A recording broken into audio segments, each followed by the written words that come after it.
Cool. So let's begin with our today's class, where we will be learning more about the on-page SEO, all right, and HTML basics. Just a kind of a quick recap what all we have learned in the past week. Okay, so the week one was more about an introduction towards the SEO, where we have learned that what is SEO, and SEO includes on-page SEO and off-page SEO. So these are the two parts of your search engine optimization. Now, what is on-page SEO is whatever whatever activities, changes, or modifications you do on your website, that comes under on-page SEO.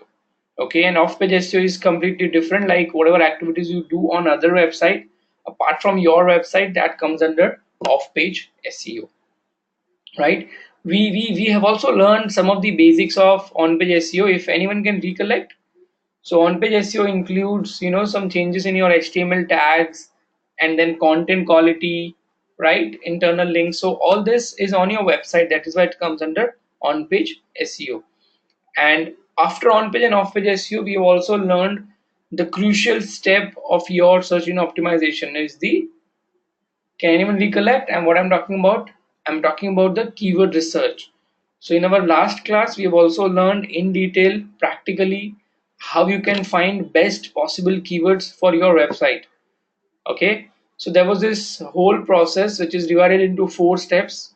Like number one was, understanding the buyer persona, customer avatar, and doing the mind mapping, finding out the seed keywords, the topics, right? Second step was to going through with the keyword planner, Google Keyword Planner tool, and validating those raw list of keywords, those random list of keywords, like validating that how many people are searching about that keyword, right? And then third step was to prioritize keyword. And in prioritize keyword, we have learned more about the long tail keywords. Okay, and when I say long tail keywords, these are the low hanging fruits. I hope all of you can recollect that scenario A and scenario B, wherein the example was keyword was as a shirts, and then the second keyword was buy shirts online in Mumbai. Okay, and the fourth step was to determine which keyword needs to be mapped or targeted on which specific landing page. Right. So once that is done, then you start with on-page SEO. So on-page SEO is all about where all you can target your final keywords. Okay, but before we get into where all you can target the best keywords, I mean the finalized keywords where you can place that those keywords onto your landing pages, before that I want to share some of the HTML basics with all of you. Okay, so HTML basics is divided into 3 parts: HTML, CSS, and JavaScript. Okay, although this is not the coding class, okay, here I'm not training you how to make a website with the help of HTML, CSS, and JavaScript, but this is just for your information. Okay, now this is the most common question I got from all of my students. Okay, they always ask me this question, that sir, does coding knowledge requires in in SEO? Do I need to have those HTML knowledge required for applying SEO or for running an SEO campaign for my client's website or for my own website, right?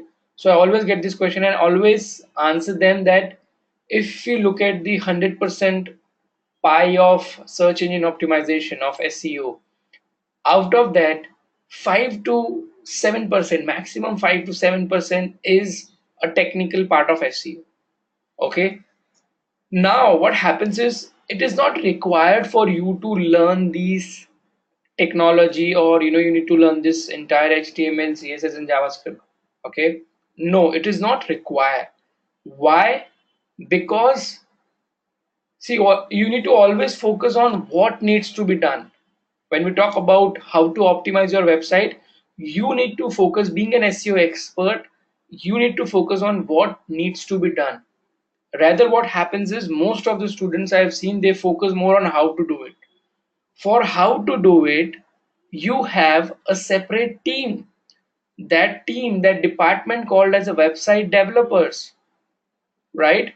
So I'll give you an example when I say what needs to be done and how to do it.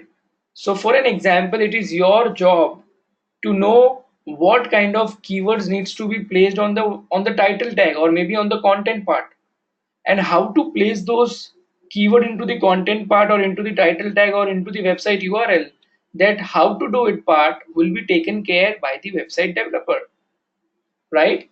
So that is how you need to take this entire SEO module. Because if you always start feeling that I don't know coding, you will always feel little demotivated, and that you will always feel, or you'll always say yourself that I don't know this particular thing, right?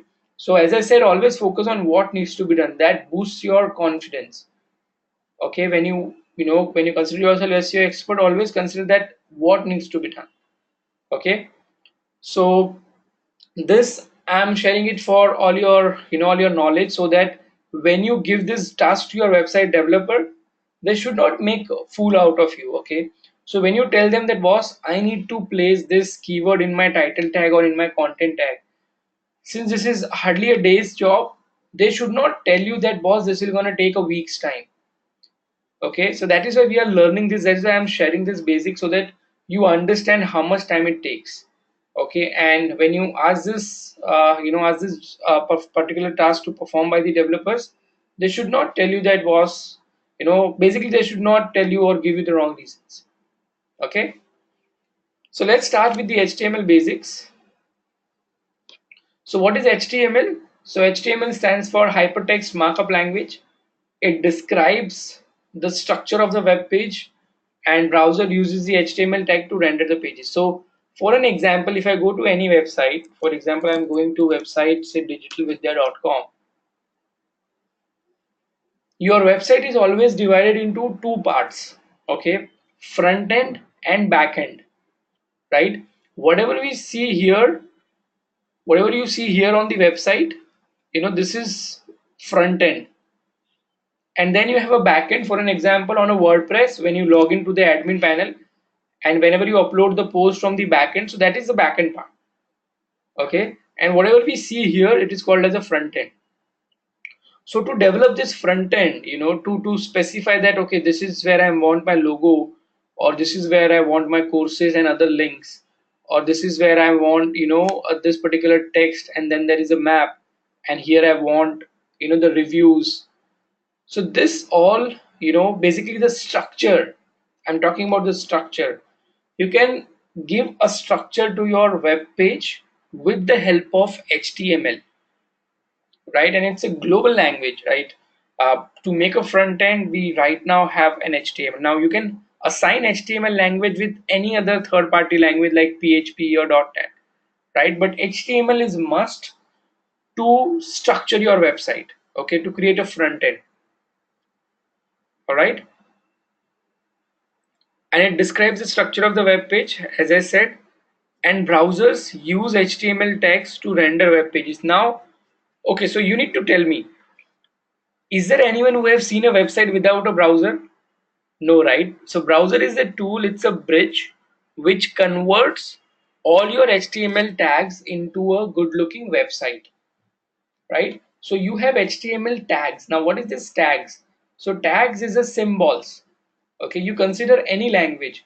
You consider English language. What we have in English, we have a grammar, right? Similar way in HTML is also a language. We also have a grammar, okay, of this technical knowledge. So I'll be explaining you some of the important tags which are important, for your SEO activity, right? So what these browsers do, browsers like Mozilla, Chrome, these are the tools, okay? They render all your HTML tags, okay, to convert into a good looking web page, right? Yes, Himani, you are right. HTML uses the tags to make a structure.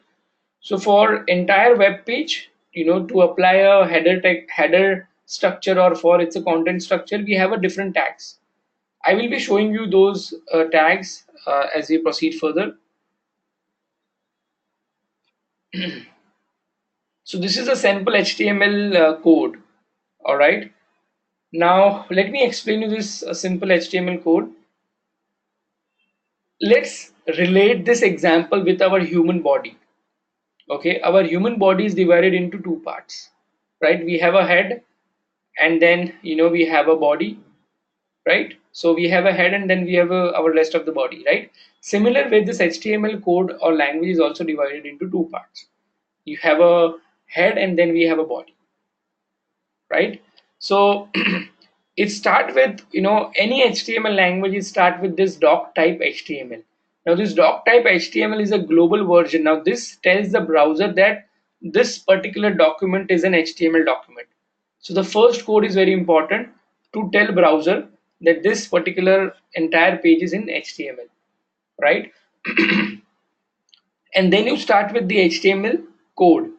So as you can see here, all the tags start with this, uh, like this, like this, kind of a code, which is this symbol, which is actually a triangle, bracket, right? So all the codes start with the triangle brackets, and it also ends with the triangle brackets. So as you can see here, you can see HTML starts here and HTML ends here.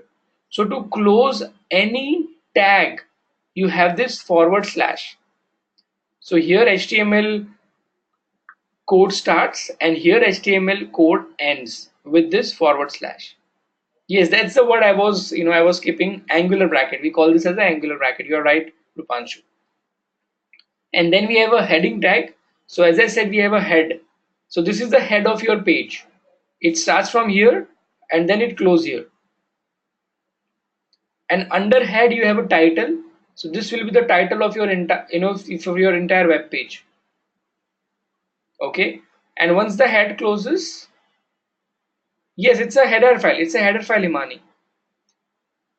It is actually above everything. It is actually above the entire HTML document. This is the first line which tells that, which tells the browser that this is the HTML code. Now this page is a completely HTML page. Okay. Once you see the head is closing, immediately after that you start with the body tag, right? And after that, in body tag also you have a heading. So for example, if you consider this as an example, here if you start with the body, this is the heading tag, right?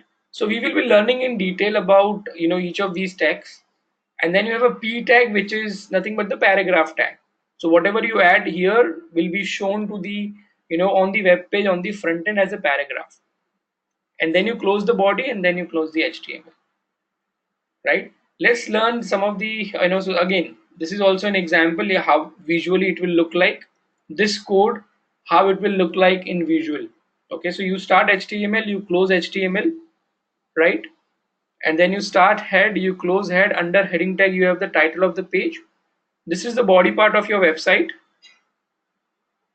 Okay, now so whatever you write here in heading tag or in paragraph tag, that will be shown as a content on the web page. So this is the content of the body Arzu, which says this is the paragraph and this is another paragraph. So whatever you write here in paragraph tag, in between this paragraph tag, that will be shown onto the front end of the website. I hope this helps, Arzu. So whatever you write here in between paragraph tags, that will be shown onto the front end as a content.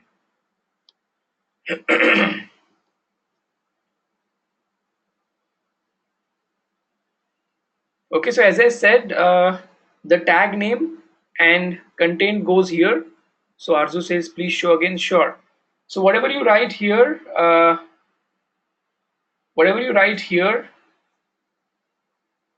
all right, let me just give you an example.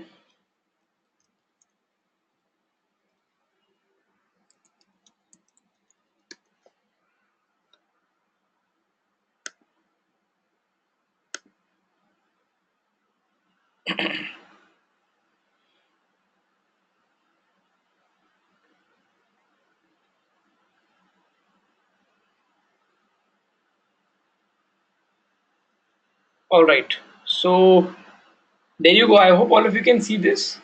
This is the code, and this is the live of basically the results of this code. So for example, this is the body tag, right? Now whatever I will write in this paragraph tag, it will be shown over here. So for example, here I'm seeing how this is a paragraph. Hi, this is the first example of paragraph. And when you say run, there you go. Whatever I've written here, it will be shown over in this particular part. And whatever change in this heading tag, so basically this is the heading, okay, that is why it is highlighted in the bold, right? This is the heading, and I would say use your targeted keywords in heading tags, right? And when I say run, there you go. Okay, I hope it helps. Mansi and Arzu.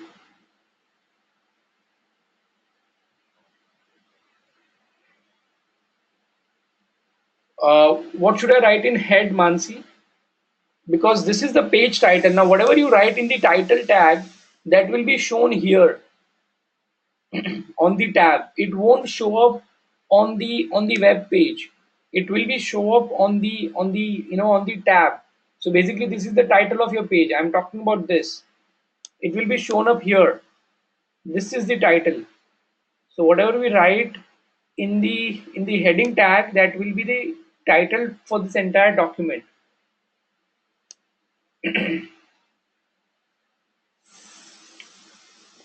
So Arzu says, but then why is body content not shown in the code? Please, can you key that as well? What particular content is not shown here? Because whatever I have written here, it has been shown up in the document, right?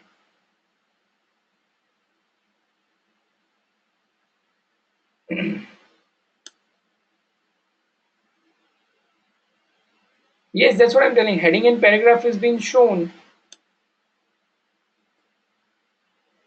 What exactly you want to show on the web results? See, because you need to write whatever you want to showcase, you need to write that in between codes, because these codes, these tags will convert and explain this to the browser, and then only browser will showcase that onto the onto the actual web page.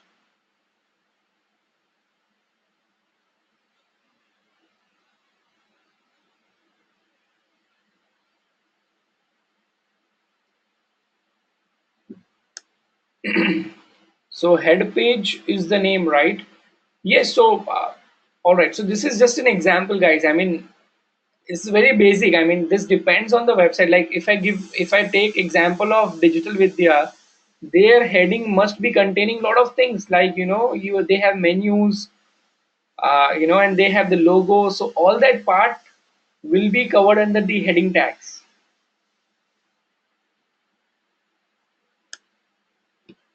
Sayed says, if you don't use paragraph tag and still write anything and closes all the tag, then does it show the content mentioned in the body tag? No, it won't show up, Sayed. You need to use a paragraph tag or any other tag, because without having tags you can't show any content onto the web page. As I said, the tags are required because, see, this is, here we are talking about a browser. I mean, these are all automated things. I mean, they don't understand the content part. What they understand is whatever you use in between the tags. So tags are meant to convert this and explains the browser that this is the my paragraph content. So show that show that particular content in this style. Show that content in paragraph tag, or show or make this particular content as a heading of this entire paragraph. Yes, for every paragraph you will need a code.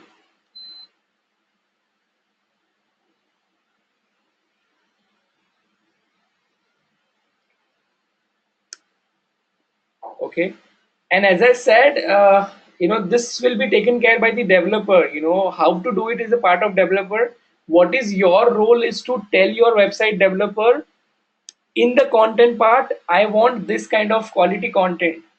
I want these many keywords to be there in the content. So you need to work on the content part. Don't worry about how to place that on the website. That is the job of your website developer. So you need to make sure that your keyword is there in the heading tag, and to place this content, that is the job of your website developer. I hope all of you are with me till this slide. So Kavita says with WordPress it is different. For WordPress it is completely different, Kavita, because WordPress is a ready-made, a kind of CMS available for all of them who want to, create a website or a blog without having a coding knowledge. Okay, so with WordPress it becomes very simple. It is like, drag and drop. So as I said, HTML tags normally comes in a pairs, like paragraph and then paragraph close. So the first tag in the pair is a start tag. So this means this states that the paragraph tag has started, and this is opening tag, and the second tag is the end tag, which is a closing tag, which closes with the forward slash.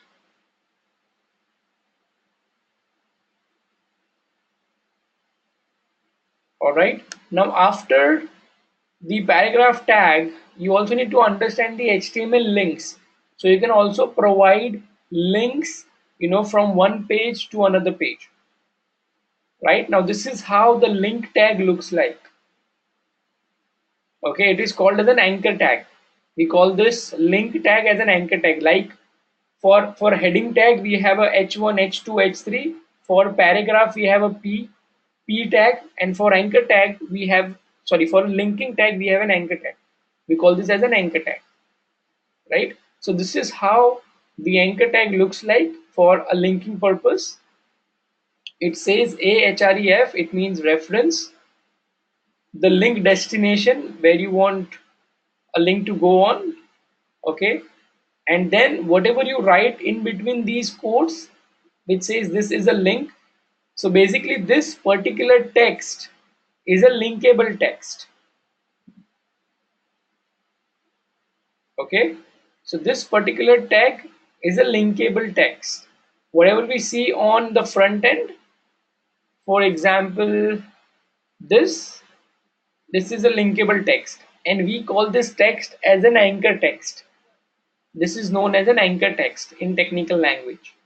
Okay, so you won't be able to see this entire code. You'll be only able to see this particular text with the link. So when you click on this link, it will take you to this location. Okay, so there is no as such a word for H, Yogesh. It is only as href. It means this is a reference of this text. So where you want to land your click, where you want to kind of, it's a destination, so that's why it's called as a reference. Okay, so it is an attribute. If we talk about more about the technical language, it's called as an attribute, right? Now attributes are used to provide additional information about HTML elements. So it provides it basically gives an information to the browser that this is where I want to land user when somebody clicks on this particular text. So it's an additional information which you are giving to the browser. So now when somebody clicks on this text, they should go and land on this particular website or this web page, right? So Mansi says, where do you make these links? Wherever you want. I mean, this depends on your website. Kind of wherever you want to showcase your link, you need to create this code. So based on your website design requirement, based on your website's layout requirement, wherever you want to give a backlink, you do that.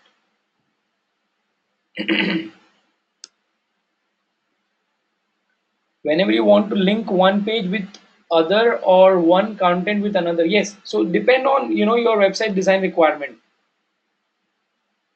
right? For example, here it says go to HTML example, so they have backlink, they have given a link to another page which says HTML example, right? So those who wants to learn basic HTML with an example, this is the best website available, called as a w3schools.com.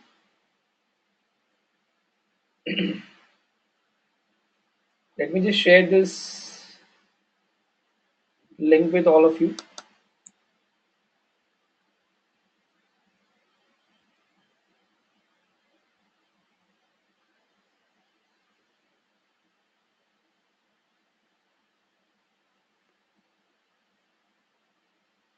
All right, I have just shared to one person. Let me just share it with all. So Sayed says, so these backlinks are the part of on-page SEO. No, I'm not talking about backlinks, Sayed, right now. Here, I'm just giving you guys an example of HTML links. Okay, when you talk about internal links are a part of on-page SEO. Okay, but backlinks, when you say backlinks, it means an external links, which we have learned in the last class. Okay, when you talk about external links, links which are coming from other website to your website, the third party website to your website, that is the part of off-page SEO. But when you have a links within your website, that is a part of on-page SEO. I'm talking about internal links and external links, which we've learned in the last class. I hope you can recollect. Sayed, internal links and external links. So internal links are within your website, and external links are from other website to your own website. That is a part of off-page SEO, external backlinks.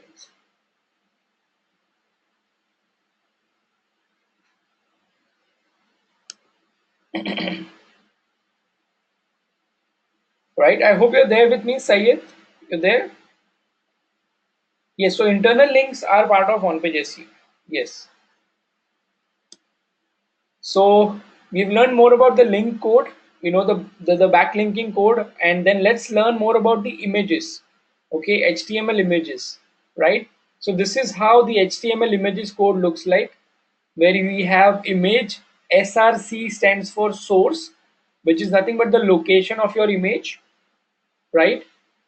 And then alt tag. So alt tag is very important from an SEO point of view. Why? Because this alt tag describes what is your image is all about.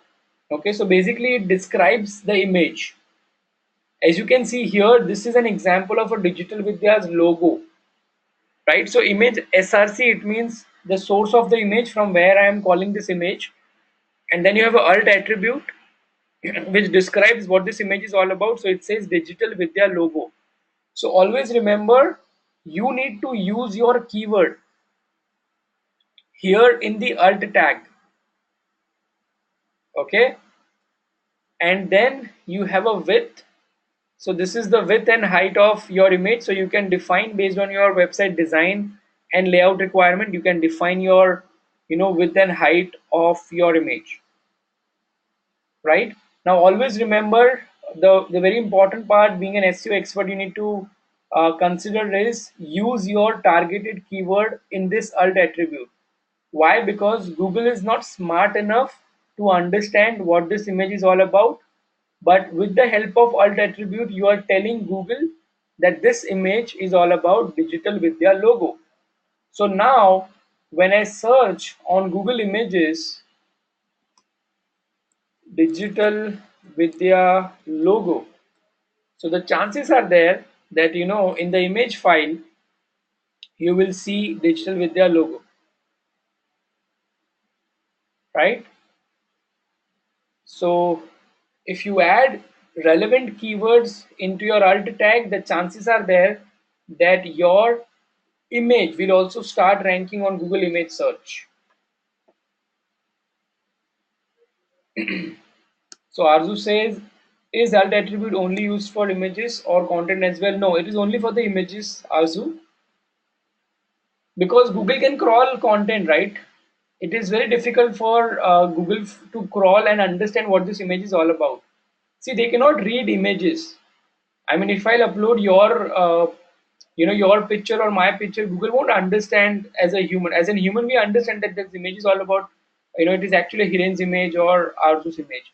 But Google can't understand that. So that is why we have an alt attribute for images.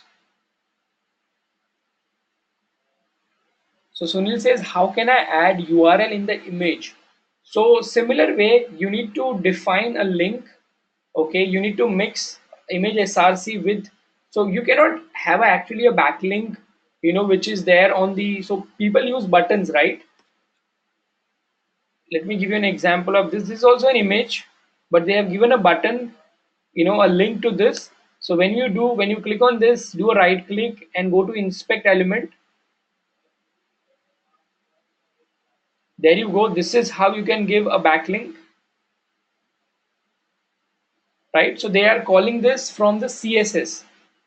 So again, CSS is a cascading style sheet to give any image an effect or a link, or to define color combination.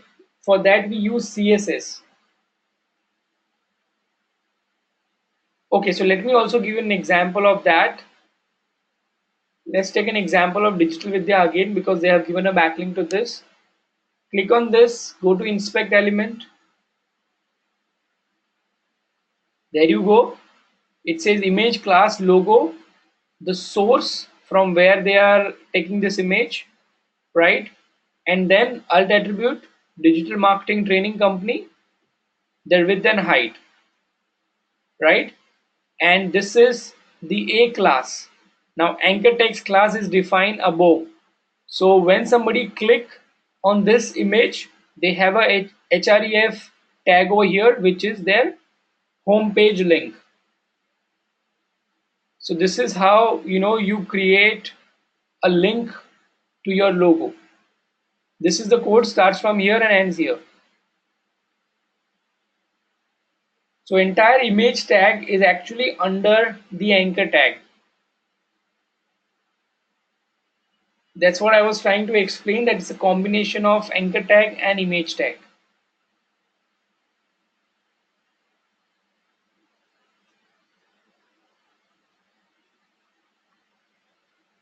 Alright, so that was more about the HTML images.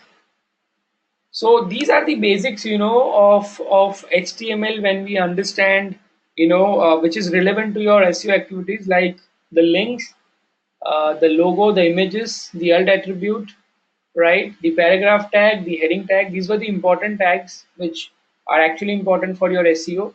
Now let's also learn more about the CSS basics. So CSS stands for cascading style sheets, right? Again, CSS is a language. So CSS is a completely different language, right? That describes the style of an HTML document. Now, CSS is more used to make your HTML look little more attractive. When we talk about the presentation, so for an example, as you can see here, this is a text which is having a color of blue, and this is a text which is having a color of orange, right? And then you have a read reviews with the link, but this text is a blue. Again, you can see this button is in a blue color and this is an orange color. So whenever you require any kind of adding some attraction or making your presentation, making your web page look little more attractive, at that time we use CSS. Okay, so CSS is a different language altogether. With you can combine this CSS with your HTML, right? So when you use CSS, it adds a little more presentation, or little, it makes your web page little look more attractive, look good, right? As I said, when you want to change the color of your button, or want to change sometimes your text color, right? Yes, it's like a makeup, it's like a cosmetic makeup to you. You're completely right, Mansi. Very good example. So CSS describes how HTML elements should be displayed. Okay, so this was an basic example of CSS. After that you have JavaScript.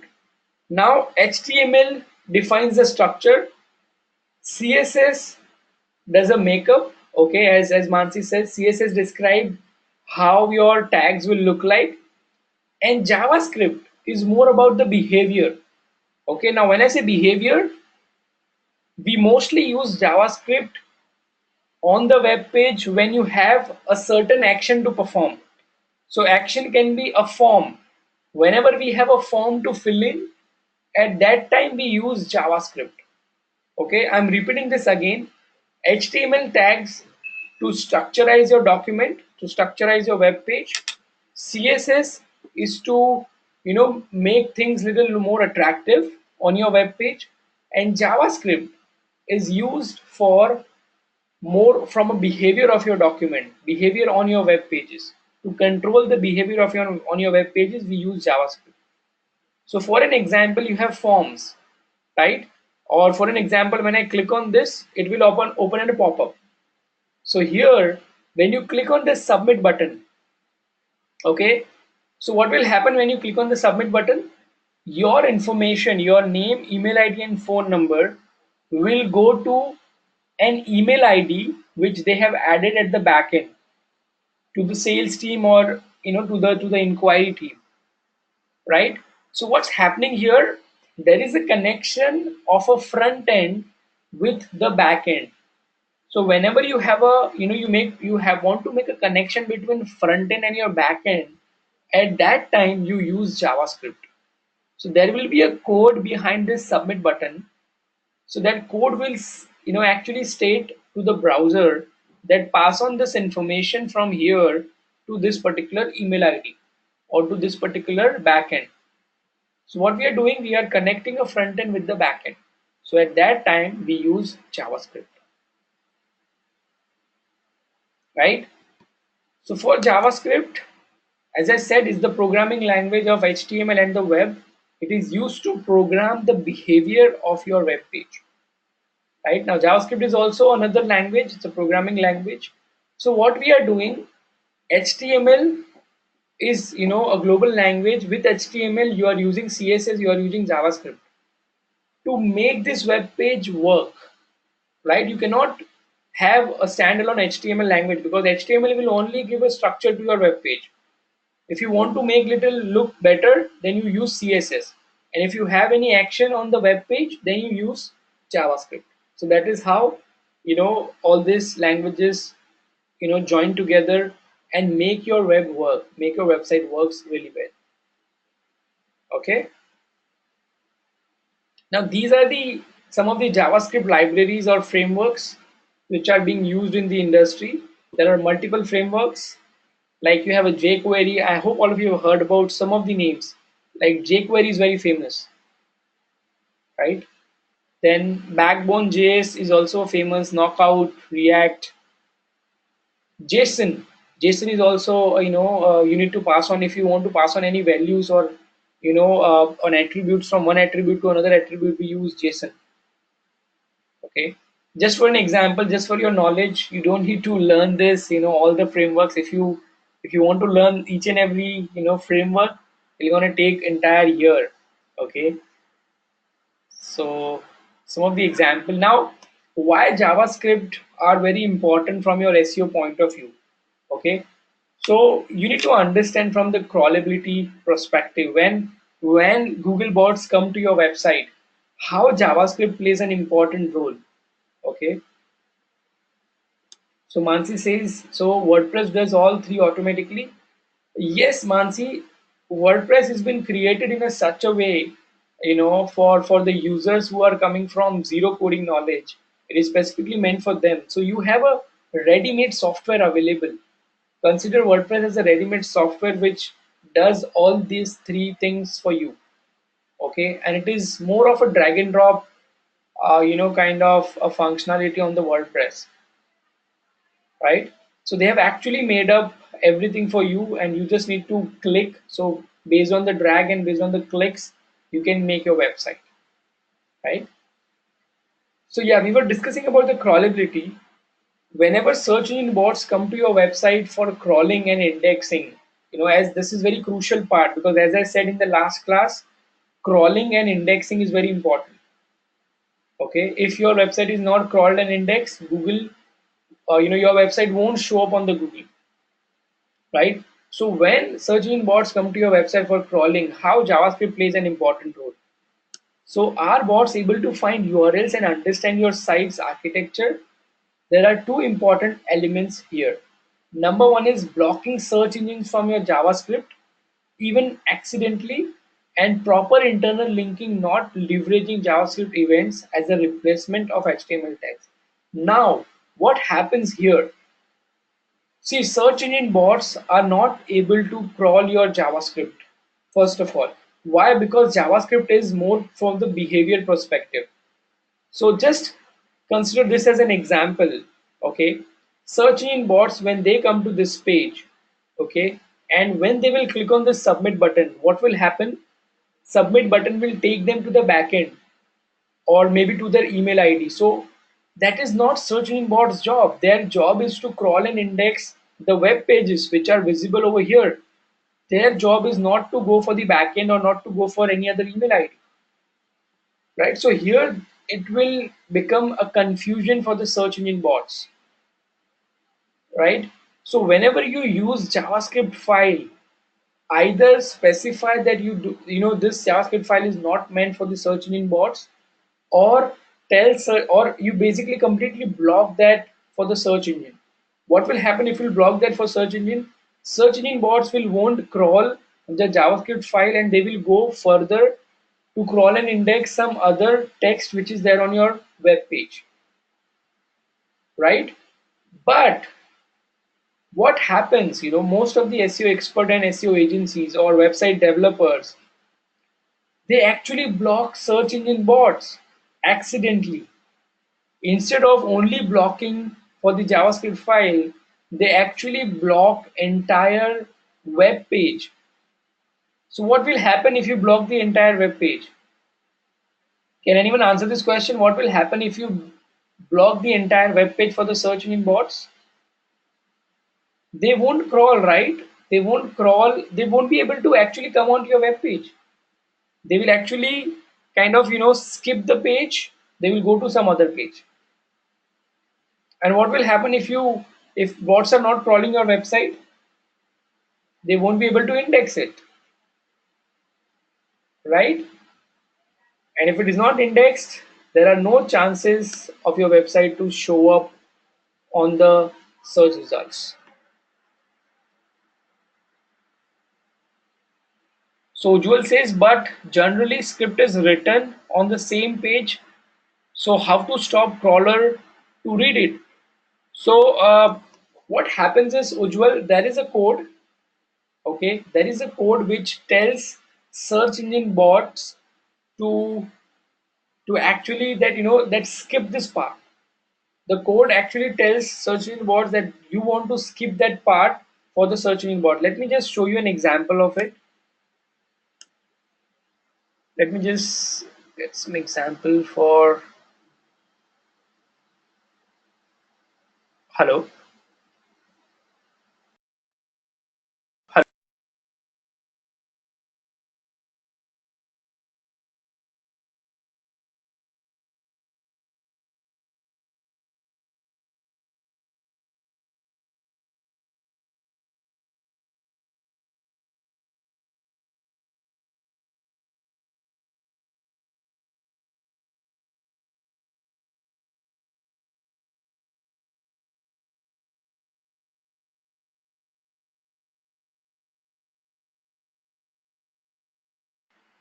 Hello, is it audible?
Hello, I hope it is audible now.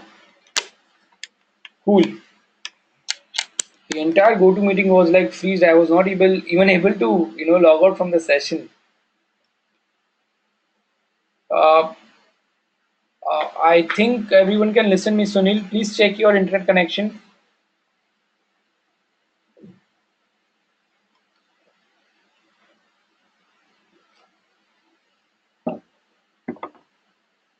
All right. I hope all of you can see the screen as well. Great. So we were discussing more about the crawlability. Okay. Like you don't need to actually block entire page for the search engine bots. You can only block, or you can ask search engine bots to skip through with the JavaScript, right? So how to do that? There are Okay, is it voice breaking for everyone, or only Sunil is facing this particular problem?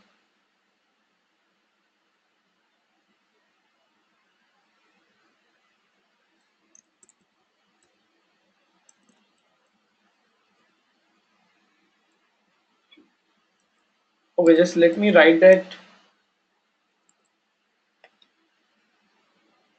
Yeah, because internet connection seems to be fine at my end.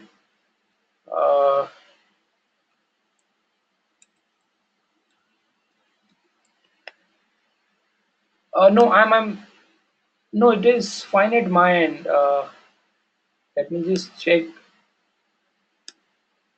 Yeah, all signals are green over here.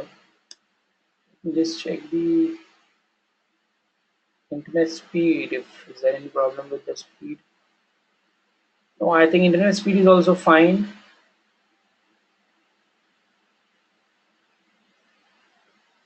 As you can see, it's almost like 30 Mbps.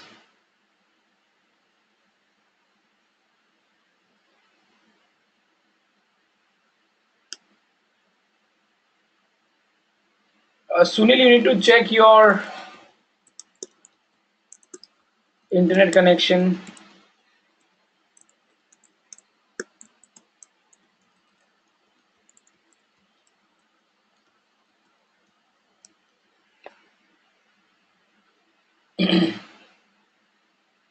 Okay.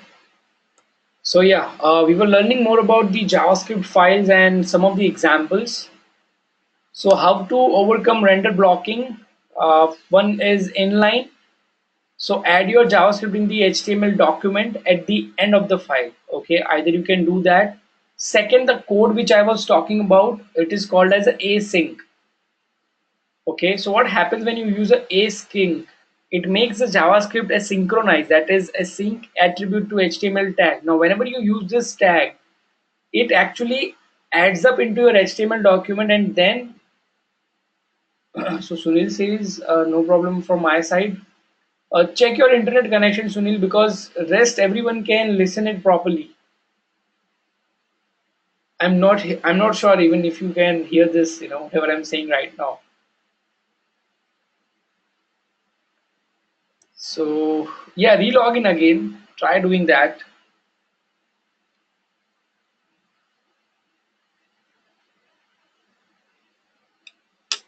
Okay, so whenever we use this code, which is async code, right now ideally the code looks like this, but when you use a async just before your JavaScript file, it actually adds up into the HTML document and tells search engine bot that you want to, skip this part, right? You don't crawl this particular tag or this particular code.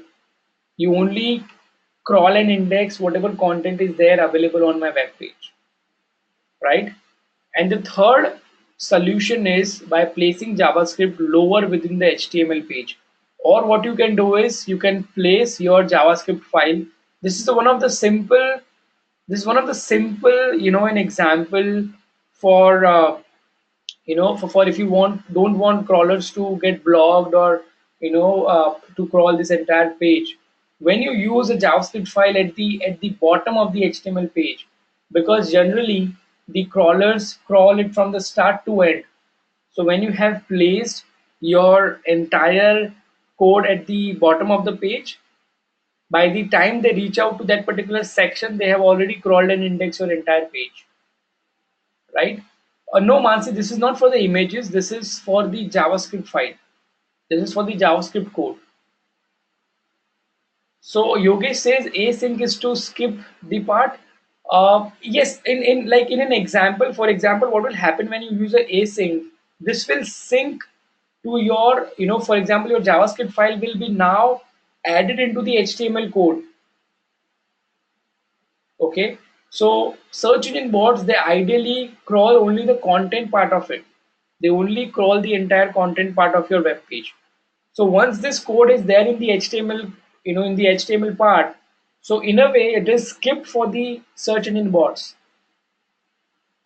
right? So Jewel says also for the CSS. No, it is not for the CSS. It is only meant for the JavaScript files. Search engine bots are okay with the CSS files. I mean, since CSS files are not having that two actions, like you have for JavaScript.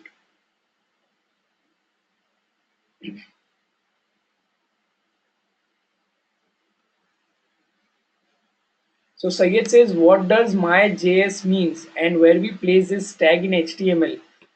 So my JS is my JavaScript file.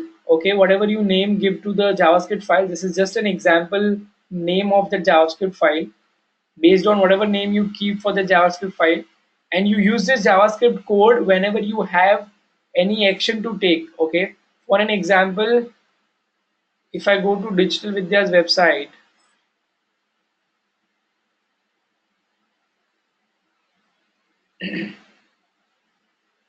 okay, let me just go to digital.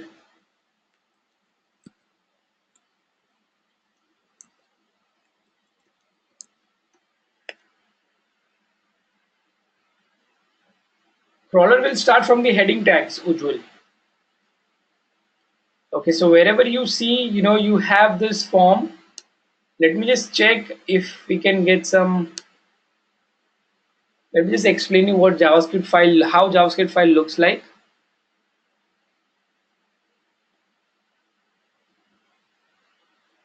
There you go. I hope all of you can see this. So this is basically a JavaScript file here, which starts from here to here. It is for this form, right? So this is JavaScript file looks like. This is a JavaScript code. Now, when you do an inline or when you use an async code, what happens is your entire JavaScript code becomes a part of HTML. And so it won't create a big problem for the search engine bots. When your JavaScript code becomes a part of HTML, it won't create a problem for the crawlers, right? Because they any which way they don't crawl HTML codes. All right, what do you want me to repeat, Yogesh? Whenever you use JavaScript code, whenever you make a JavaScript code, a file of your HTML, a part of your HTML tag, at that time, it is for for the search engine bots, it is for them, it is like a skippable, so they won't be crawling a JavaScript code because it's a part of HTML, right? But when you use a JavaScript as an independent code, lying somewhere at the starting of the document or lying somewhere. Yes, pop-up is also part of JavaScript, Ujjwal. That is the that is the reason most of the time, if you have not used a proper JavaScript code in your pop-up, most of the time crawlers block themselves, or accidentally you have blocked the entire web page for the crawlers. So whenever you are having a pop-up, always make sure that either it is an inline JavaScript code. When I say inline, it means it is added into the HTML code, or you have used the async code to sync your JavaScript code into the HTML file.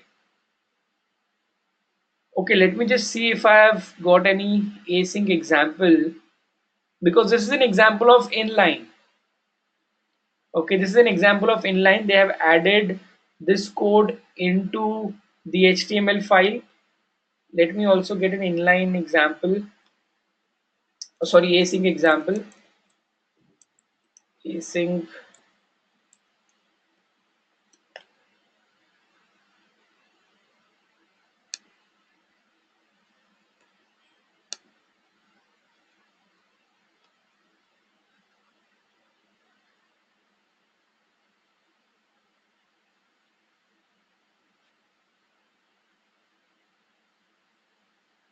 All right, this is how the function looks like. If you have a JavaScript code, there you go. It is, as I said in the example. So normal script, normal JavaScript will be look like this. The normal script, and their source is my JavaScript file. But when you use async code, you just need to apply async code just before your, the source of your JavaScript file.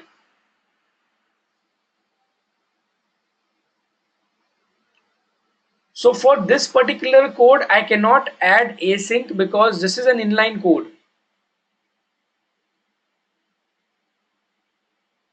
This is an inline code. So let me just give you where exactly you need to add your code. Let me just show you if any other JavaScript file is available for it. No, it is completely an inline code, so I cannot have async over here.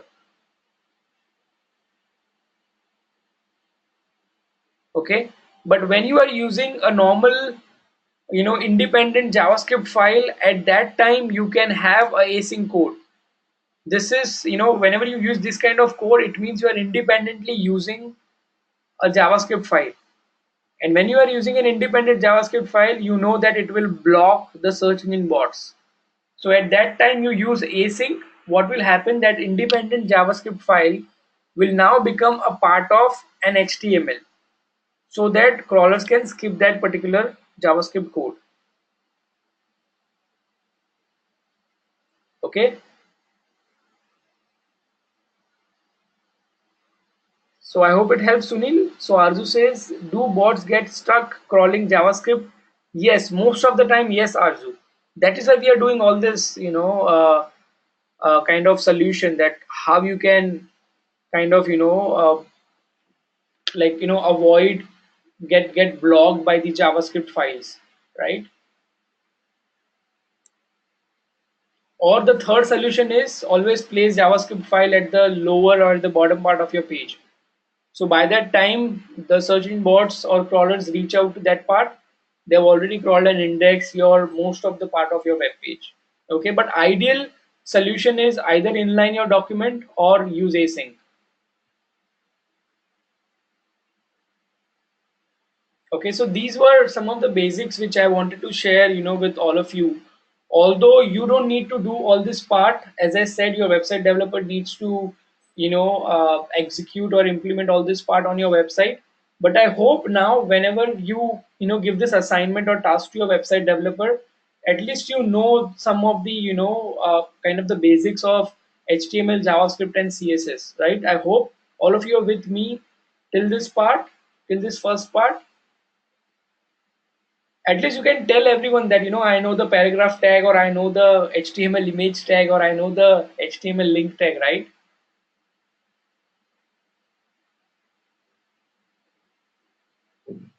Mansi, you will find this complicated because you have not learned a complete kind of a coding, because, and I cannot train all of you guys, about the HTML completely and JavaScript completely, because as I said, it's going to take another month or two to only train you about the HTML.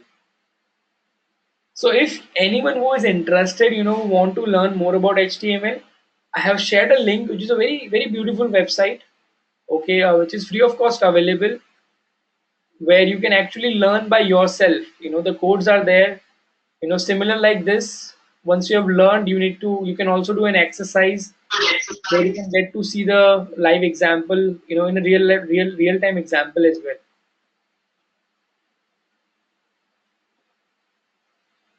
So Mansi says, do I need to be a coder to be a data analyst? No, you don't need to be, kind of a data analyst. I mean, you don't need to be a coder to be a data analyst. Okay. So we will quickly jump to the next part, which is some on-page SEO basics. Okay. So we have now learned more about the codes. Now let's learn more about how to add, or where to add your targeted keywords smartly. Okay. I don't know, I'm not able to make this as a presentation view. Cool. So this is what all we will be learning on page SEO, more about the content part, some basic on page SEO tags, internal linking, crawling, and what you need to avoid. Okay. I'm going back to the definition of SEO. What is SEO? So SEO is the art and science of optimizing your website both internally and externally so that it ranks higher in the natural organic listing of the search engine. Okay. So whatever you do internally, that is a part of your on-page SEO. So when you say on-page, it is divided into three parts: content, HTML, and architecture. Okay, we have learned more about the crawling when we were learning about the JavaScript. Now we will be diving in detail about all these parts, cluster, freshness, title tag, meta description. These are the HTML codes and the architecture part. Okay, so let's dive in detail starting from the content. So when I talk about content, number one thing you need to make sure that your content is a quality content, right? It should not be a low quality content. It has to be a high quality content. It has to be unique, right? And you always, specifically, how many of you have a blog here or are planning to start one? Is there anyone who are planning to start a blog or already have one for them? Okay, so this is a game changer idea, or I would say game changer suggestion for your blog. Okay, people who write articles on any topic, right? Sunil says I need to do for my company. All right, so people who want to start their blog, okay, this is also a good example for all of you. So Ujjwal says how crawler decide the quality of content. A very good question, Ujjwal. So number one, Google can understand which is the original source of a content. All right. So for example, there is a competitor who have already published and same article like 15 days back and which is already being crawled. And now what you have done is you have copy pasted a content from there on your blog. So Google can now understand, or crawler can now understand that the original source of this particular content was your competitor's website and you have a copy pasted content. So that is how they decide the quality. And second, they also see how users are reacting on your article. If there are good number of shares on your article, that is called as a social signals. So Google will understand, crawler will understand that this is most liked content by the users. So it means it's an engaging content. So overall, it gives a feedback to the crawler that it's a good quality content, right? And when people spend more time on your blog, Google also tracks your, the bounce rate basically. So if users are not staying much more time on your blog and they're just, closing your tab and going to some other website, it means your bounce rate is on a higher side. So Google can also understand that, it's a low quality content. So Ujjwal says, but in case of website page, how user can react, for example, about us page of the company. So over there, again, like if you have a about us page, you will be having content, right? So average time spent on every website has to be around 1 minute. If it is more than 1 minute, it is considered as a good average time spent on the website. If it is less than 1 minute, then it gives a feedback to the search engine bots that it is a low quality website. I hope You have got my point, Ujjwal?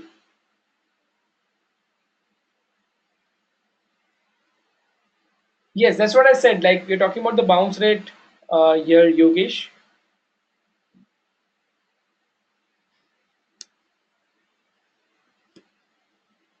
All right. So as I said, this is going to be the great suggestion for all the bloggers and those who are planning to come up with their blog. Always create a content clusters. Okay. Always create a content cluster.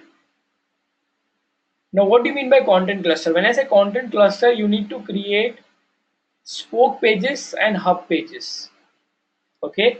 Now, when I say hub pages, the hub page will become a main landing page of your website. And then to support that main landing page, you will have multiple spoke pages. Okay. I'll give you an example of this later on. And you also need to make sure that all your spoke pages are linked with your main page. So what you're doing is you're telling Google that this page, this particular article should be related to this main landing page. Or whenever search engine bots come to this spoke page or this spoke page, you are sending them to the main landing page. So you are telling Google that my most important page of my website is this, or my main important page of this particular keyword which I'm using here is this. So what you're doing basically, you are creating more number of internal links, right? And when you have a more number of internal links, you get it. It basically helps you in terms of your search engine ranking. The best example of a website, which is only having an internal links and ranking higher on the search is Wikipedia. How many of you have visited Wikipedia? All of you, right? Because whenever you search anything about a specific topic, you find Wikipedia ranking at the top. Why? Because they have a lot of internal links, right? Now that's the best example or a case study for an internal links. So if you have a good number of internal links on your website, okay, relevant internal links on your website, the chances are there for your website to rank higher on the search results, right? So as you can see here, SERP impressions. Now when you say SERP, it is search engine ranking page. So it is nothing but your results.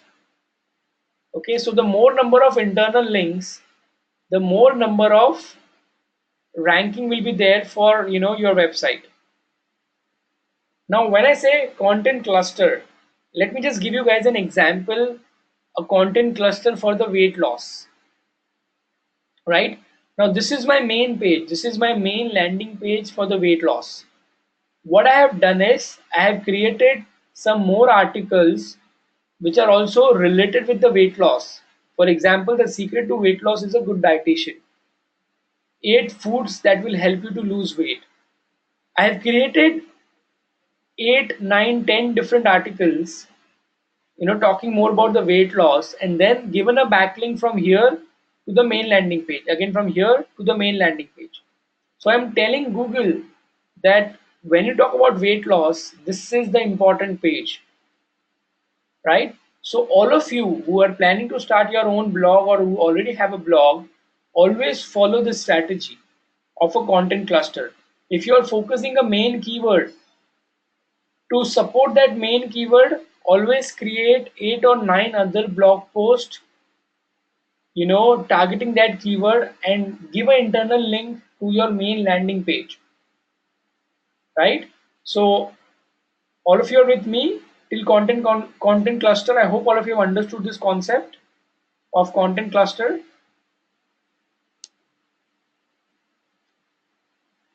So Ujjwal says the 1 minute can also include the video viewing. Yes, yes, Ujjwal, it also includes the video viewing. So that's why video helps you to increase your it helps you to increase the engaging rate on your website, and it also helps you to reduce the bounce rate of that particular web page.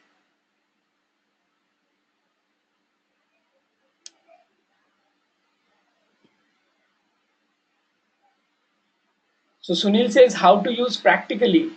I think I've given a practical example, Sunil. I mean, uh, So you just need to create, just make sure that, so first of all, you need to finalize keywords. Okay, this is the best example. Like, if you want to rank on the keyword like say weight loss, so you create an article or a page which includes everything about the weight loss.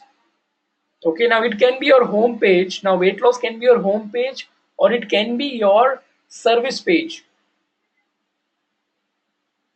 Okay, or it can be your category page. Now to support this category page, what you're doing is you're creating an 8 or 9 different articles, and from there you are giving a backlink to your home page or your service page, right? So that becomes an example. So Arzu says, isn't homepage is the hub page? So that depends on your keyword selection, Arzu. Yes, it can be a home page, as I said, or it can be a product page, or it can be a category page or a service page.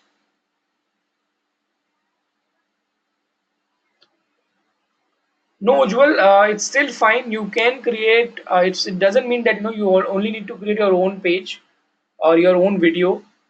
You can take some other example of the relevant videos.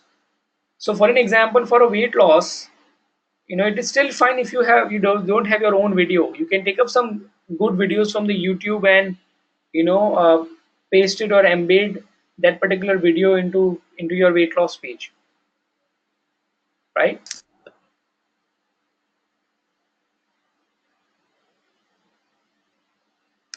Now since we are talking about the content, it's also important to talk the caffeine update. Now when I say caffeine update, here I'm talking about the freshness of your content.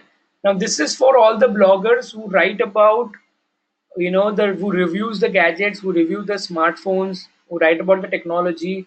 This can also, a great example for any industry. Okay, so there's this update from Google called as a caffeine update. Okay, which is a query reserved freshness update. So all the websites and bloggers can take an advantage of this content freshness boost by producing relevant content that matches the real-time pulse of their industry. So if I have to give you a real-time example, how many of you heard about OnePlus? I think all of you have heard about OnePlus. It's a smartphone company, right? So now they are coming up with their a new flagship phone called as a OnePlus 6. Okay, so imagine I'm a blogger. Okay, so May 17th, if I'm not wrong, May 17th is the launch date of the new smartphone OnePlus 6. So in this time period from May 15th to May 30th, if I'm continuously creating, set of articles which are talking about OnePlus 6, what will happen? This time period is a trending for the OnePlus 6. Okay, because everyone will be searching on Google about the OnePlus 6 reviews or OnePlus 6 specifications or OnePlus 6, out of the box, or maybe OnePlus 6 kind of advantages, or OnePlus 6 over comparing OnePlus 6 with Samsung S9 or S9 Plus, right? So since it's a trending topic, so whenever you create an articles on a trending topic, the chances are there for your blog post or your blog to rank higher on that trending topic, right? If you are making sure you're following all your on-page guidelines and you're also building some backlinks to your website, the chances becomes on a higher side to rank on that real-time keyword, real-time trending keywords. Okay, now let me share you a case study. Okay, when I'm talking about this freshness of content, so I'll give you a case study of a Nestle. Okay, where what we've done is we have given a recommendation to the client that in the period, in this festive period of Christmas or a Ramadan, we've recommended them to create recipe pages, the recipes which can be made from their Nestle product, and it can be on the Christmas dessert recipe or Ramadan dessert recipes in this festive season of, say, we have a Christmas in December, So you can start producing content from the October itself. Why? Because there are users, there are mothers, there are homeowners who are searching on Google about the Christmas recipes. So when they search on Google, the chances are there that your article or your blog will start ranking on that Christmas desert recipes, right? So I hope all of you are there with me for the freshness of content, the caffeine update by Google. Cool. So this is also a game-changing, kind of recommendation for all of you who are having a blog. And one more example, when we talk about caffeine update, the bloggers who write about, the gadgets, who review the gadgets, and the news websites, they take the maximum advantage of this freshness or query deserved results. Okay, you see most of the time news websites rank on higher because they produce more content in real time. Okay, so Mansi says it's a site caffeine update. No, it's not a site, Mansi. It's an update by Google in their algorithm. So their algorithm, this update called as a caffeine update. So this algorithm update meant for people or for the website who produce content on the real-time trending keywords.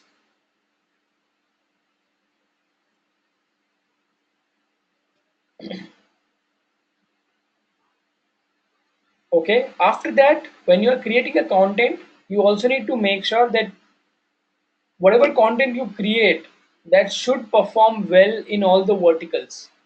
Now, when I say verticals, the vertical search, it means I'm talking about this: your web, your images, video, news, maps. So you need to make sure that you are there on all the verticals of Google. Now, when I say Google Maps, you should have registered your business in in Google Maps. Okay. And when I say videos, your some content of your website, it can be a testimonial, it can be a how-to video, should be there on on your YouTube channel, right? And when I say images, you should have an Instagram account or a Pinterest account, or on your website you have a gallery, so that whenever somebody is searching about your business and products, your images should also rank on the image search. Okay. So Mansi says, how do you use it? Can you show a live example? You want me to show an example for a caffeine update example, Mansi? Okay, so it's just about creating a content, Mansi. For example, let's talk. Let's give as I was giving an example of OnePlus 6. So since it is in the trending right now, so these are the keywords that people are searching: OnePlus 6, OnePlus 6 price, OnePlus 6 price in India 2018 launch, leaks, images, teaser. These are the keywords which people are searching. So what you need to do is you need to create a content on these trending topics, on these trending keywords, right? Now let's search this keyword. There you go. See, this is what I'm talking about. India Today have created or published this content 19 hours ago. And then we have a first post who have created an article 1 day ago. So that's why I've given an example that news websites, take most of the advantage of this update. So when you create a content on the trending topics, the chances are there that your blog or your article will rank on a higher side on the search results. So this is an example. This is a live example, Mansi. I hope you have understood this concept. So it can be any topic. I have just given an example of a OnePlus. So for example, if you are into your industry, any industry or your client industry, you need to write more about the news and updates which are coming in your client's industry. Okay.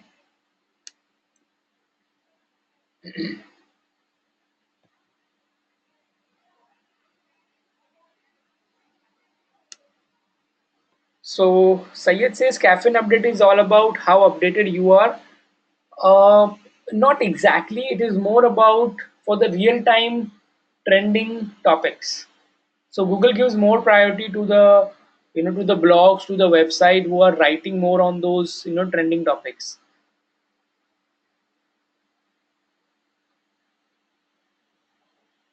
So Arzu says, how does one get this caffeine update from Google? So you don't need to get this update from Google, Arzu.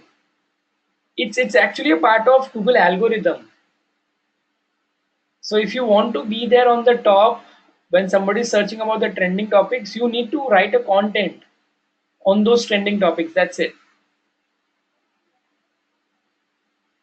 No, you don't need to. It is not about notifying. It is not about getting update from this thing from Google. It is only making sure that you are writing article on the trending topics. Rest Google will do it for you.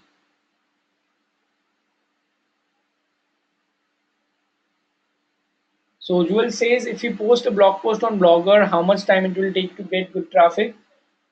So no, it is not a kind of a trending topic, Ujjwal. So trending topic can be how bloggers can take an advantage of newly launched Facebook features. I hope you are getting my point, Ujjwal, now for this example. Okay, because Facebook have recently launched some new features in their advertisement. So you can write more on that part and you can connect this with the bloggers. So how blogger can take an advantage of newly launched Facebook features. That can be an example. Okay, so Himani says, before launching we have to generate as much content as possible. What launching? When you say before launching, what exactly you are telling launching?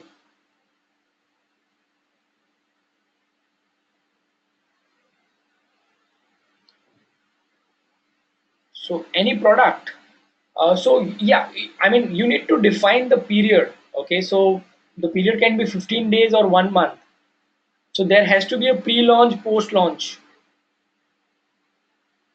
right? So definitely you need to decide that period, whether it's a 15 days or a 1 month.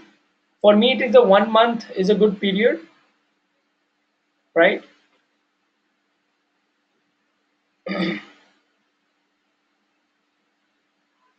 So Sunil says, but how this concept apply to business?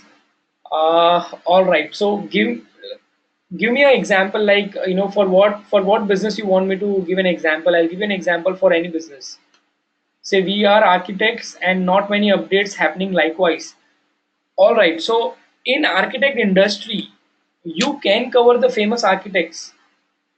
There are famous architects. There are news around those. It can be anything about the architectural education.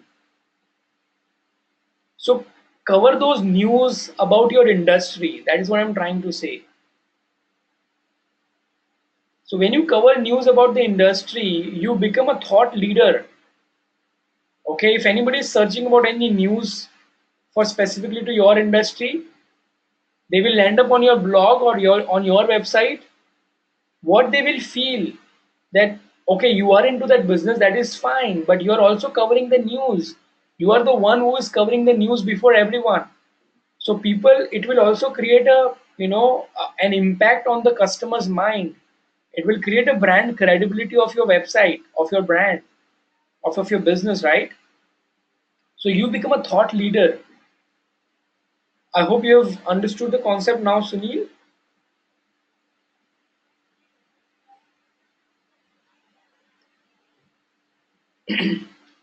So Ujjwal says, no, mean to say, if we write a blog post, then in how much time it will get traffic.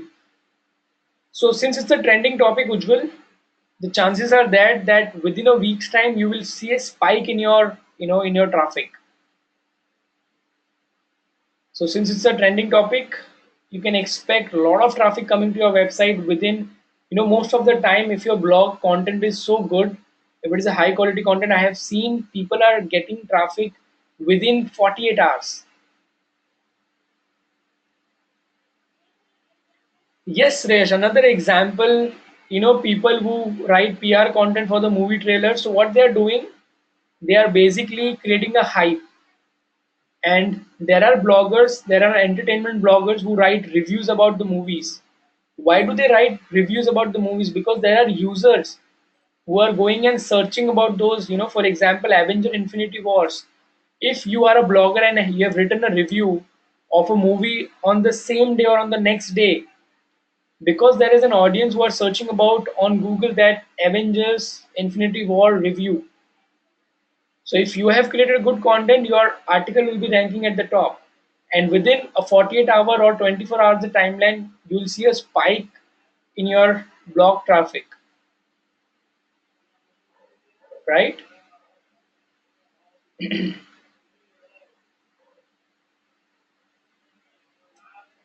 So Sunil says, good question from Mansi, that from where to get current trending topics. Okay, so here you need to, uh, you know, have a close look or have a close watch on your competitors, right? Because you have guys understood, or you guys are aware about this topic right now. There are many competitors which are bigger in the, or the larger competitors who are already aware about this concept. They are already covering all the news. So just go on Google. Very simple way to find. It's very basic. I thought you guys would know this. How to know the current trending topics is just go on Google and search that keyword, and people who are ranking over there, follow them, subscribe to them. Okay, subscribe to them. And then I would like to share one beautiful tool which is free of cost available, called as a Google Trends. Okay, go to this website google.com/trends. It won't give you industry specific trends, but the topics which are trending right now. Okay, so you can see it over here. Stories which are trending right now are these. Okay, so something about Himesh Reshamia, The Kissing Booth, Snake, Brooklyn Nine-Nine, right? So these are the top trending topics on Google. People who are searching more about these topics. So you can get to know from here.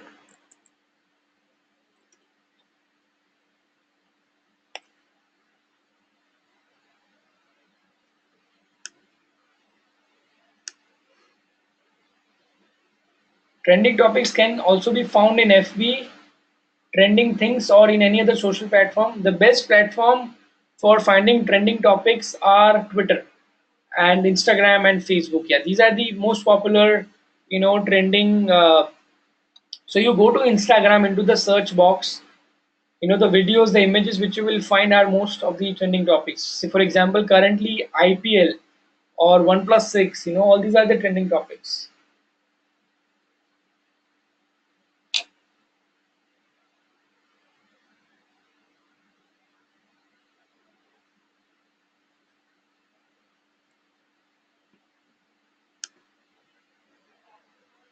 All right, the next topic is direct answers, but I think let's take a break because we are already half through the session.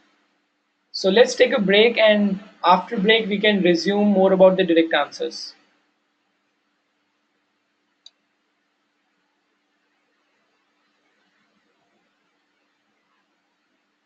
Okay, so it's here it's somewhere around 11:40. So we can start from 12 p.m. Let's start from 12 p.m. Okay, let's have around 20 minutes break.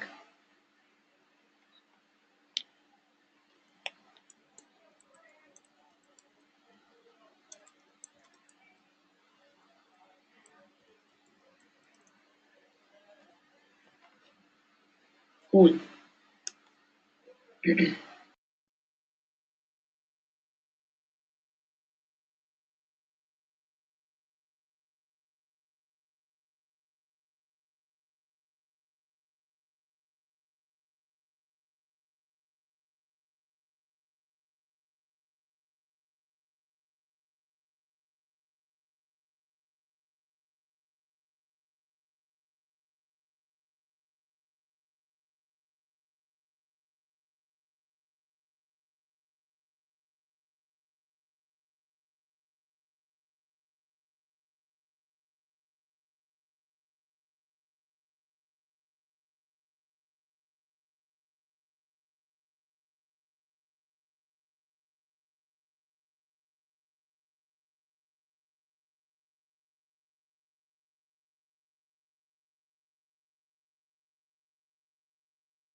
Right, so I hope all of you are back.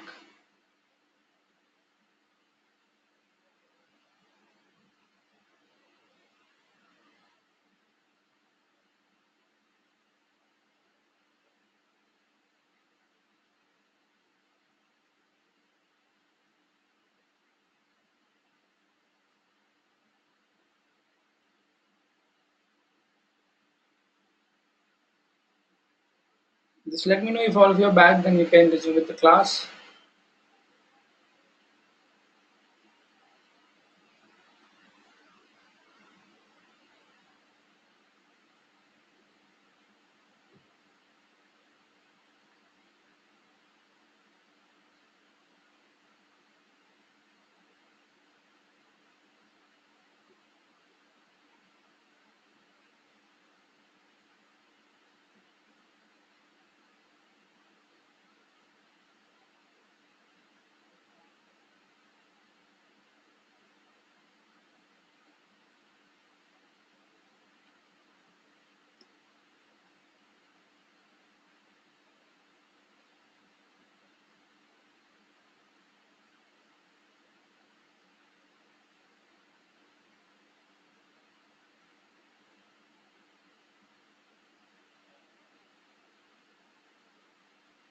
Great.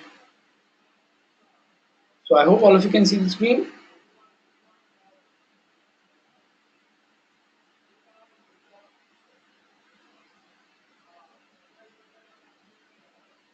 Perfect. So we will resume our class from when we left out about the direct answers. Okay. So when I say direct answers, here I'm talking about, we also call them as a zero results. Now I'm sure all of you have must seen this as an example, like you perform a search query which starts from how to or WH questions, like for example, how to bake a cake. Okay. So when you say how to bake a cake, you will be finding these kind of results. So we call them as the direct answers or the zero results, right? Let me just show you an example.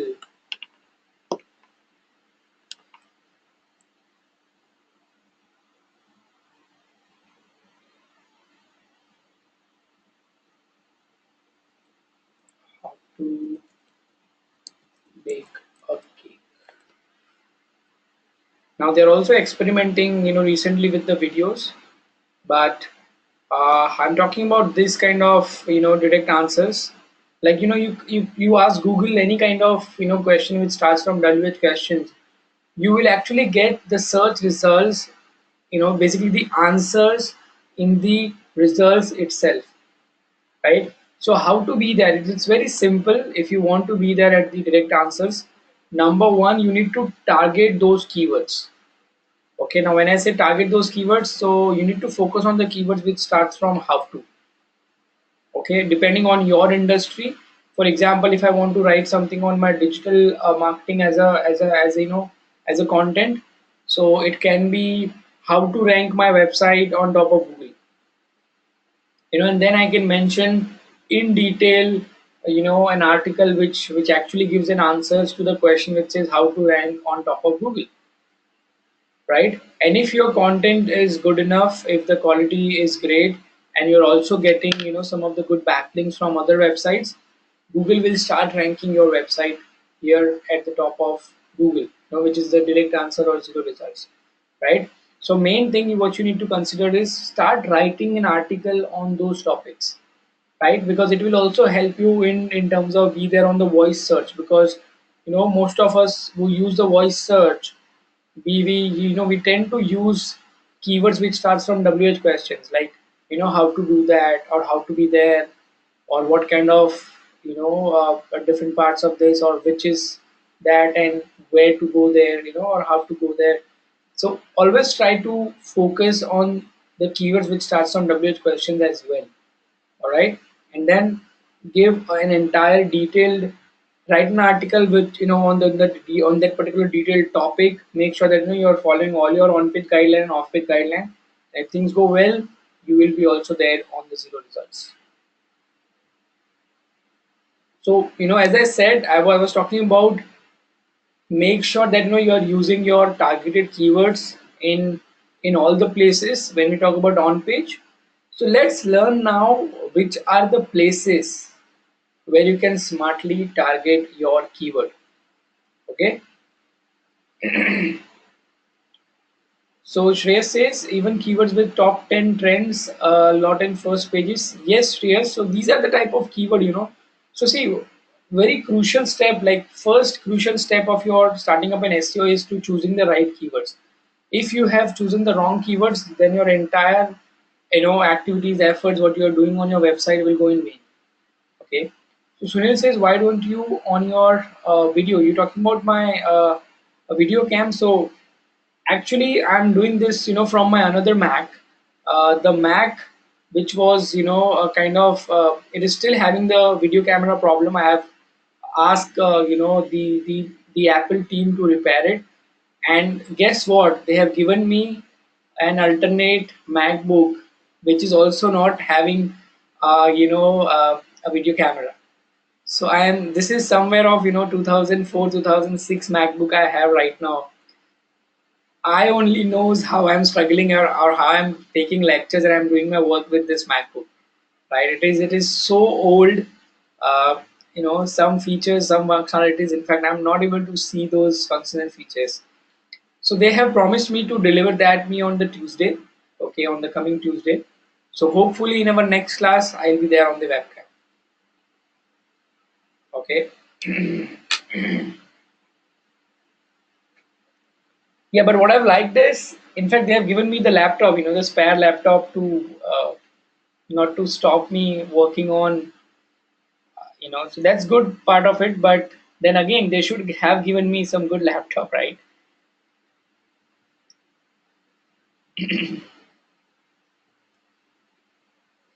So coming back to where all you can target your keyword smartly, number one is title tag.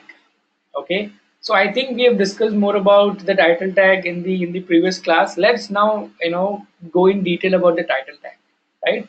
So it is mentioned in the heading part. Okay, whenever you use a heading tag, you find the title tag over here. What you need to understand that from an SEO point of view, it is very important that you use your targeted keywords into your title tag at least once. Okay, and always try to keep the keyword as close to the beginning of your title tag as possible. Okay, now when I say title tag, I'm talking about this. Here you can see here, I mean on the tab. Okay, so for example, if I go to Allied Digital Media, there you go. I'm talking about this creative digital marketing company in Mumbai, and how to see what is the title tag for this particular page. Yes, I'll be coming on that point usual. Just let's go step by step. So if you want to check the title tag for this particular page, always do a right click and view page source.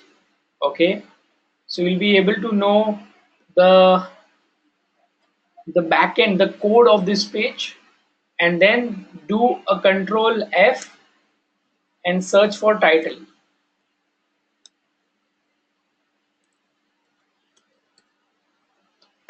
There you go, the title tag. This is how the title tag looks like. So what you need to make sure is, let me just zoom a bit. So this is the title tag I'm talking about. So this is how you can check, a title tag of any website or any page. And what you have to make sure is that use your keyword, your targeted keyword. What do you think? What is my targeted keyword over here on my home page? Can anyone answer it? What is my targeted keyword over here?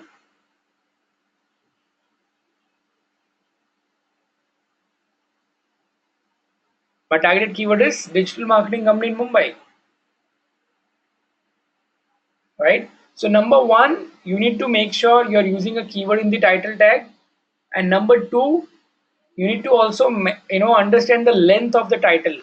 Okay, so for example, if I now go to Google and I search about anything, SEO company in Mumbai, this is what title tag is all about. This is the title tag for this page. Okay, so your title tag should also have a a proper length. Now when I say proper length, it has to be of somewhere around within 70 characters. Okay, so if you're not following the length of the title tag, you will be you'll be seeing this continuation three dots. So this creates a bad impression on users mind. Okay, but where you can see this here, top ranking plans, right? So when you use a character which is within 70, or when you are following the guideline that all your title tag are within those length, you can easily read the title tag on the search results, right? So number one, use your keyword in the title tag. Second, follow the length. Okay, if you are increasing the length say of around 70 characters, then you won't be able to. Okay, is it audible now, everyone? Hello?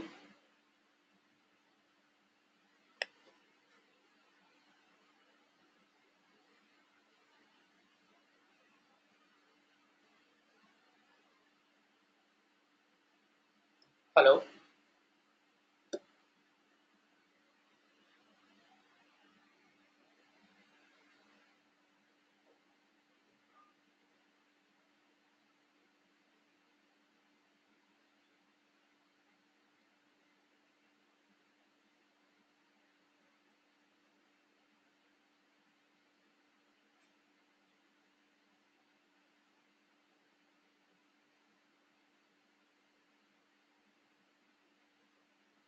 Yeah, is it audible now?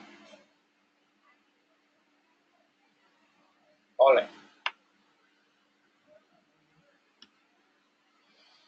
So yeah, we were discussing about the title tag. So you need to make sure that you're following these two guidelines. Number one, make sure your keyword is there. Second is it should be within 70 characters. Okay. I use your company keyword in Google. It's not featuring topmost. Why so? Which company keyword you have used, Arzu? A Be Online or a Live Digital Media?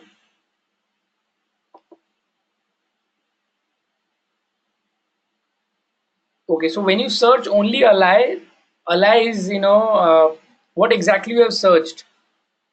Can you give me a name, a keyword with the exact search query which you have searched on Google?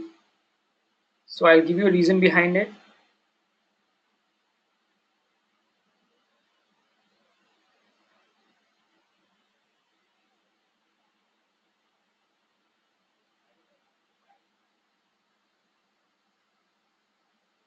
Okay, the page title. All right, so number one, you need to understand that if you add your keyword in the title tag, it doesn't mean it will show up on the search results. Okay, SEO is not about that you have solved one thing and your website will be there. No, you need to perform well in all the parameters. Okay, it doesn't mean that you have added your keyword in the title tag and your website will be there at the first page. No, you need to make sure this is just the one parameter. This is just the one single parameter. Okay, there are small 200 parameters which you have to follow. Like JavaScript was one. Okay, making sure that you're crawling and indexing, your website has been crawled and indexed properly. That is parameter two. So all these are small parameters. You need to perform well in all the departments. Okay, that is why I'm not ranking. Okay, but when you perform a keyword which says creative digital marketing company in Mumbai, I think I must be there. There you go, I'm there on the fifth position. Okay, why? Because creative digital marketing company in Mumbai is not that competitive keyword, but digital marketing company in Mumbai is a competitive keyword, right? No, it is ranking on creative digital marketing company in Mumbai. I can also check that in the incognito mode.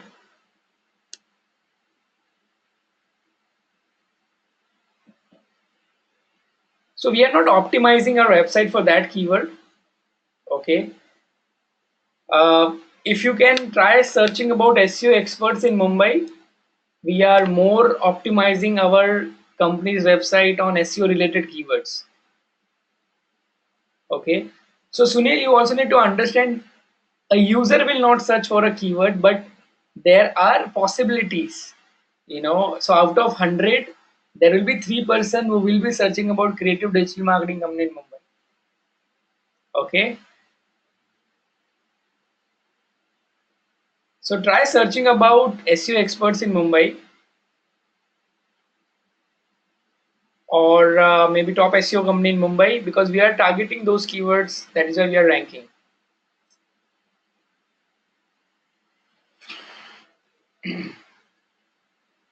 Yeah, so it also depends on which keyword you are optimizing or which keyword you are aggressively working on it. Okay, we are not optimizing our website well on digital marketing related keywords, but we are optimizing our website more on SEO related keywords, right? We are working on for example, we a digital marketing company in Mumbai, we have just started working on last month. So hopefully, we'll start ranking over there. It is there on the 5th position when you search about creative digital marketing company in Mumbai.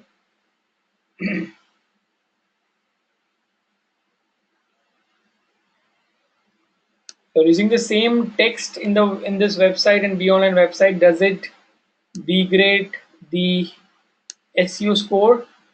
Well, not entire text, Ujjwal, but yeah, like mostly about us and testimonials are there from on the both the websites, so that Google understands. You cannot just copy paste entire content, okay, entire content of your website from some other website.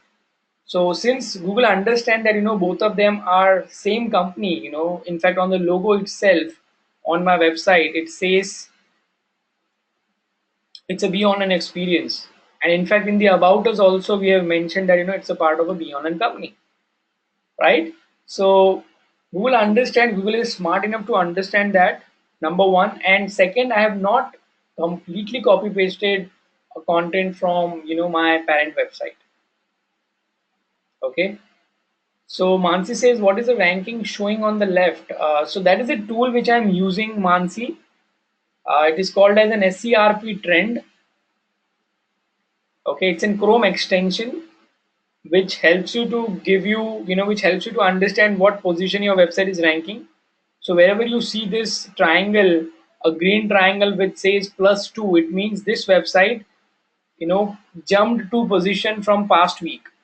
So past week it was somewhere around third position. That is why it is, jumped by 2 position, right? And whenever you see this down triangle in red color with the number which says -3, it means this website came down by 3 position.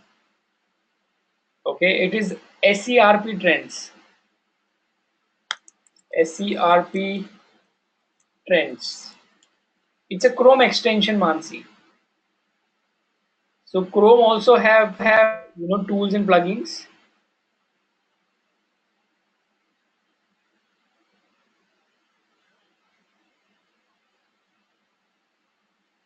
You mean to say only one keyword we can rank our website on first position, on rest it will come in after results?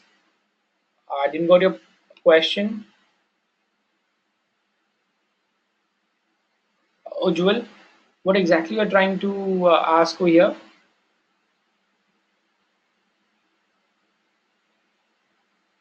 Yes, Mansi, you need to download it from Google Chrome extension store.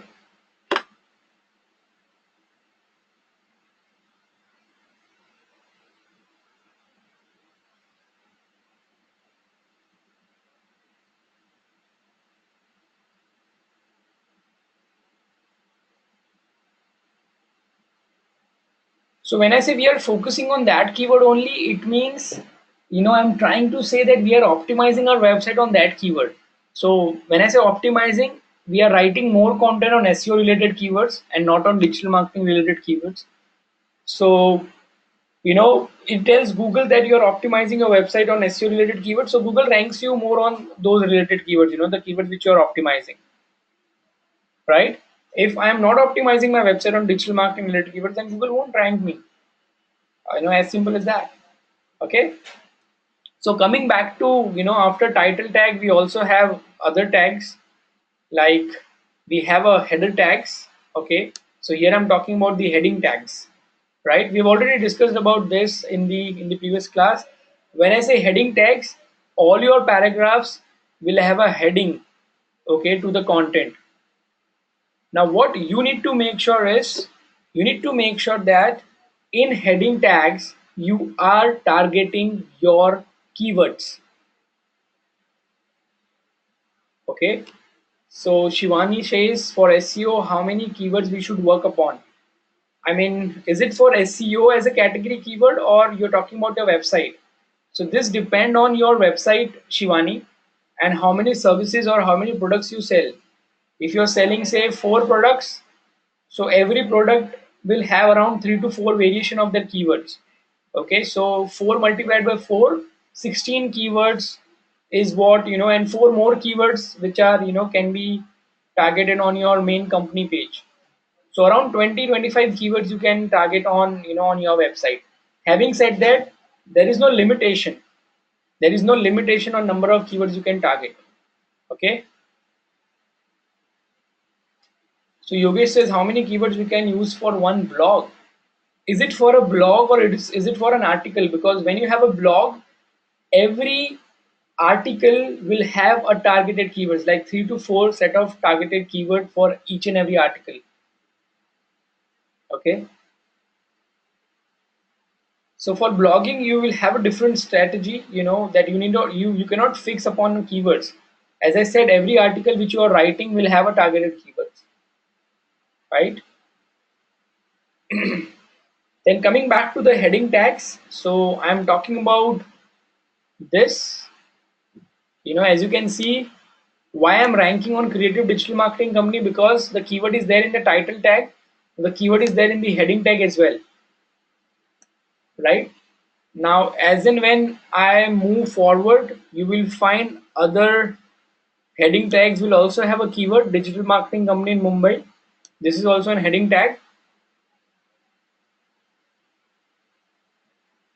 All right. So that is how you can check, the heading tag. Like, again, do a inspect element. There you go, heading 1, right? And it has a keyword. So what you need to make sure is, again, first of all, you should have a heading tags, and second, if you are having a heading tag on your website, make sure that you are targeting a keyword in it. Okay. Always use a keyword in the heading tag. After that, use a keyword in the body copy. Now when I say body copy, I'm talking about the content. Okay, make sure your content should have a keyword in it. Use the focus keyword at least 2 to 3 times. Okay, including the synonyms. Okay, so you should make sure that you are using different variation, like synonyms of different content. So Ujjwal says H1 to H6. Any heading tags you can use, Ujjwal, depending on depending on your website design requirement. So H1 to H6 is nothing but the size, right? It is connected with the font size.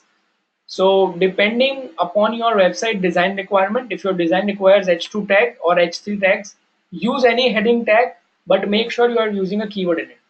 That's the main concept of heading tags.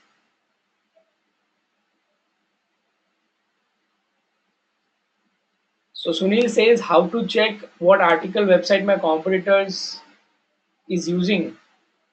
I didn't got your question, Sunil. How to check what articles? It's very simple. You go to your competitor's blog and you can read their articles, right?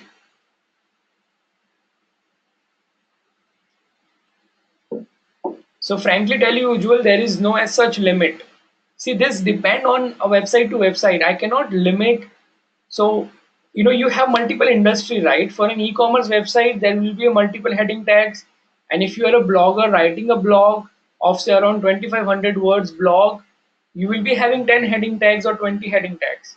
So there is no as such a limit, for the heading tag. As I said, it depends on your website's design requirement, and depends on the content you are writing.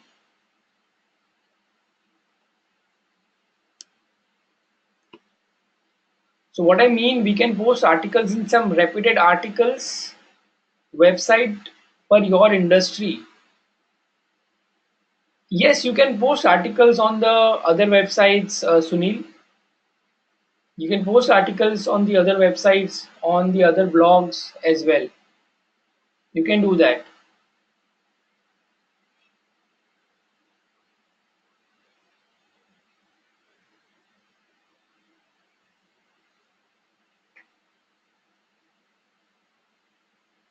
So that was a question, Sunil. Like, you can, whether we can post an article on other website or not. Yes, you can do that. You can post articles on other website as well. Okay. So coming back to the presentation, you need to also make sure that, as I said, you need to use keywords. Always use your focus keywords at least 2 to 3 times, including a variation in your body copy of the page. Okay. Now this depends on how many words of content you are writing. Okay. So in every 200 words of an article, always use 2 to 3 times the keyword. All right. Now, depending on if you are writing, say, around 400 words of an article, then use 5 to 6 times a keyword in it. Okay. So next time, whenever you are writing an article, make sure you are using your keyword. Another example, the page which is already ranking. So I'll search on Google SEO company, or say top SEO company in Mumbai.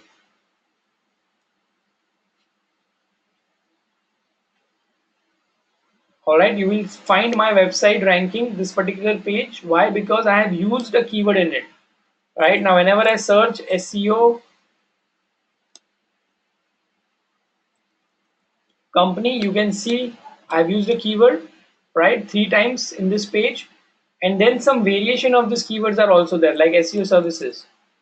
So SEO services, I'm using this keyword say 9 times. Okay, because I have got a lot of content on this page, right? So these are the different variation, like premium SEO services, SEO services company in Mumbai. So these are the variation I'm using on my on my content. Why you are using a too few keywords in your website in your meta tags? I have actually not got your question, usual. So you're asking me that why I'm using a keyword in heading tag or in title tag in content tag. That's what you're asking. So that's what SEO is all about, right, Ujjwal? I mean, see, Google is a machine. You need to tell Google that what this page is all about. When I use a keyword in my title tag, or when I use my keyword in the heading tag or in the content tag, what I'm doing is I'm making my web page relevant. Okay, I'm making my web page relevant so that Google understand that this page is all about SEO company in Mumbai, or this page is all about SEO services, right? So we need to tell Google, we need to inform Google that this page is all about SEO company or SEO services, so that now whenever somebody is searching about SEO services on Google, Google will rank your website at the top.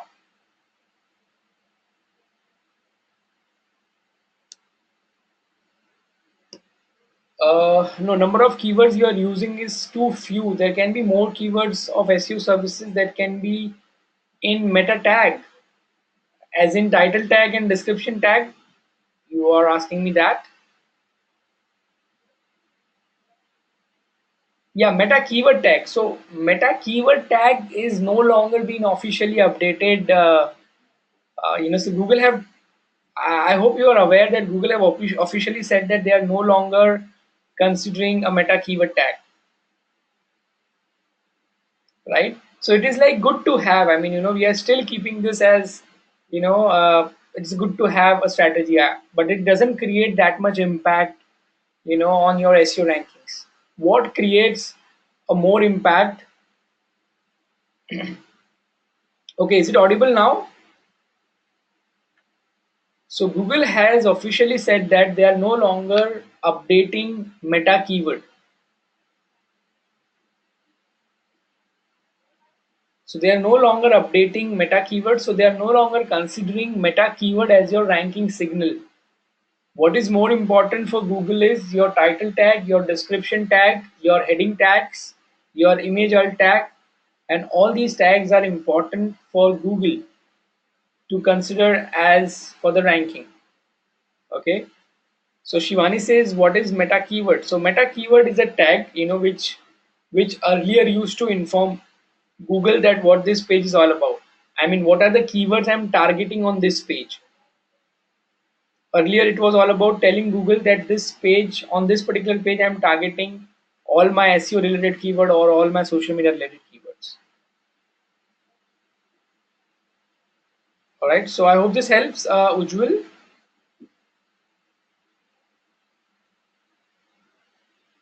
Yes, it also helps in SERP results, Ujjwal. So when Google crawls the page, they understand that this page is more relevant with SEO services. So it helps in both it helps in both the parameters, like also helps in image search and to make your page more relevant about that keyword. Okay.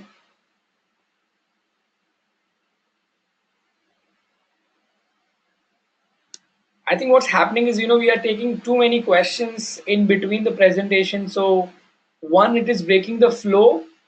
Second, what is happening is, we are also running way too delay, for these concepts.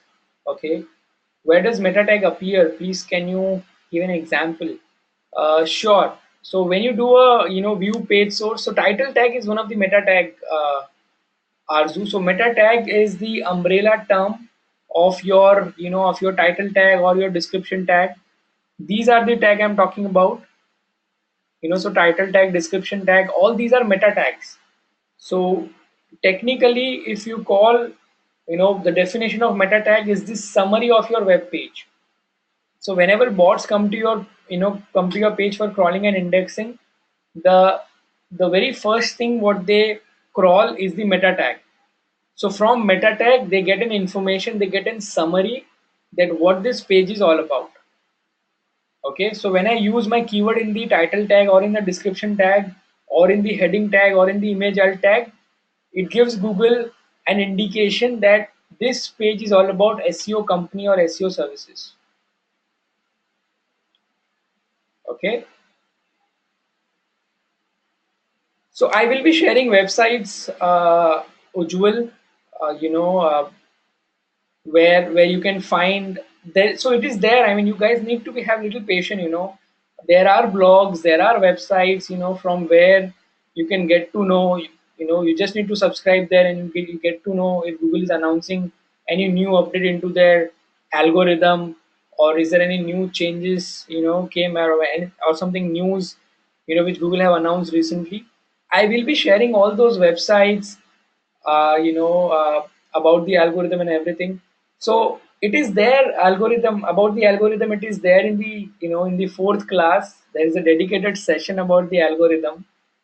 So that's what I'm trying to say. What's happening is, we are taking too much questions, and some of the questions are not even relevant with our current flow, and that's actually breaking the entire flow of the session, right? So what's happening is, I need to jump from some other topics to again to the presentation. So it also breaks your flow, because say for example, right now we are learning more about the on page, and in between certain question comes for, about the off page or about the algorithm, which is there in the upcoming classes. So you go into that particular topic, and then you again have to come back to the on-page SEO. So it breaks your flow, right? That is number one. And second, we are running very late, because of these questions. As I said, I have kept, 15-20 minutes, or we can stretch up that 20 minutes to 30 minutes or 40 minutes or say 1 hour. I'm fine with it. But we should not break the flow, because the end of the day, you won't be able to understand or recollect, the entire flow, because SEO is better when you learn, step by step, right? So let's follow the process. We can have question answers later, once we complete this entire session, right? Or we can take question in the break. I don't have any problem with that. Okay.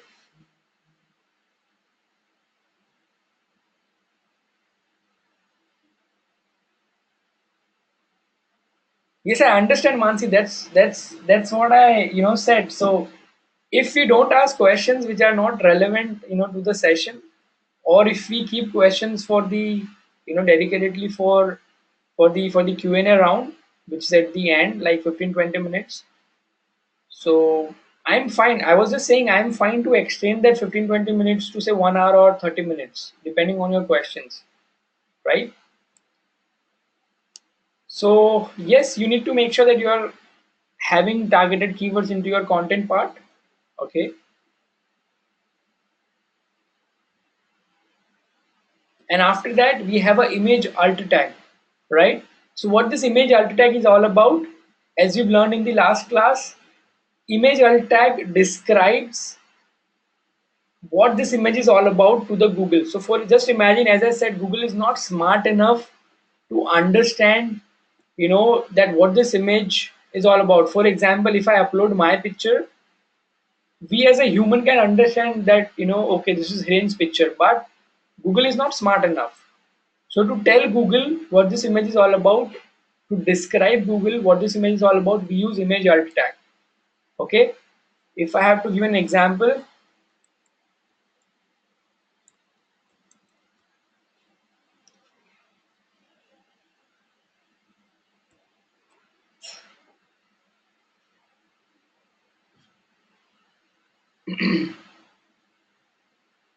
all right, let's take an example of W3 schools. If we have,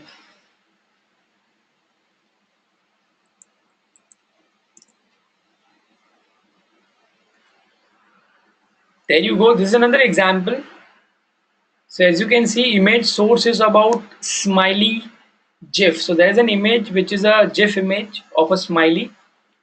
So here is the opportunity, for you as an SEO expert. This is an opportunity for you to use your targeted keyword and tell Google that this image is all about smiley face, or this image is all about SEO company, or this image is all about shoes online or buy shoes online. Okay.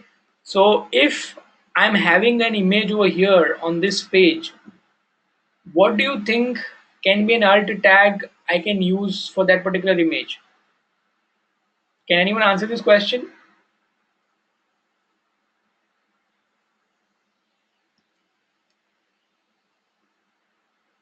So the question is, if I'm using an image over here, okay, which talks about SEO packages or SEO services, what would be the best image alt tag given to that particular image?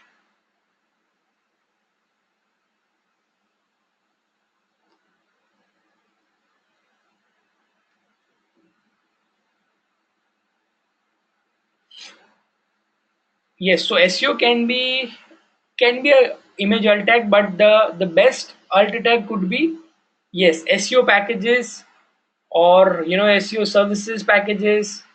So that can be the good keyword, because number one, it is also explaining Google what this image is all about. Second, you are also smartly targeting your keyword in it, right? So always use your targeted keyword in the image alt tag, right? After that, after image alt tag, we have a meta description.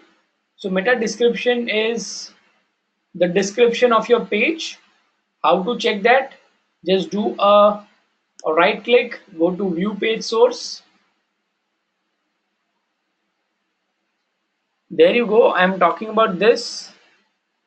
Just below the title, you will find this ideally. Okay, it is there below the title tag. So the meta description explains more about, it's a summary of your web page, that what this page is all about. Okay. and it indicates the search engine bots that my page is all about SEO services or social media services. So the things you should consider from an SEO point of view, at least once in the meta description tag, use your keyword. Okay, note that the meta description tag does not get used by the search engines for the rankings, but rather helps to attract more clicks by searchers from the results page, as it is the snippet of the text used by the search engine. So again, another example, when I say SEO experts in Mumbai, there you go. I'm talking about this. This is the one, the meta description. So don't you think, user will read this description first before clicking on your website? So you need to make sure number one, keyword is there. Okay. Second, make this description so attractive, so engaging that it forces the user to click your website as compared to the top 9 competitors. Right. So here, as you can read this, with our premium SEO services by top SEO experts in Mumbai, Ali has risen up one of the best SEO company in Mumbai, 1200 plus clients, award winning, and so and so. So, do you think this becomes a good description to read on and then click on this website? Yes, so that is one. Second, there is a length, the way we have a length of title tag, there is also a length of, your description tag, which is 170 words. Now, this is including space. Okay, so make sure that, you are creating your description within that space. Having said that, people also smartly, intentionally they write a description which is longer than 170 words. Why? So as you can see here, we have intentionally created, the limit of this description tag from 170 to 300 characters, because number one, there was a recent update in December by Google that they have increased the length from 170 to 300 words. Second, when a user is reading this, when users are reading this, it gives them, it gives them the feeling that I want to read more, right?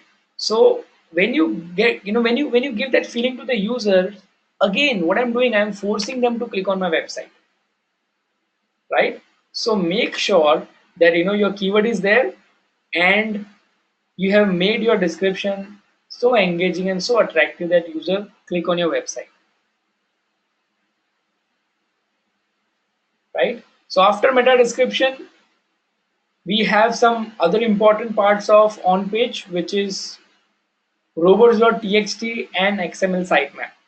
Okay, so coming back to crawling, we are going back to the first class where I have trained you more about, you know, about the about how search engine bots come to your website and how they crawl your, entire web page and index your website.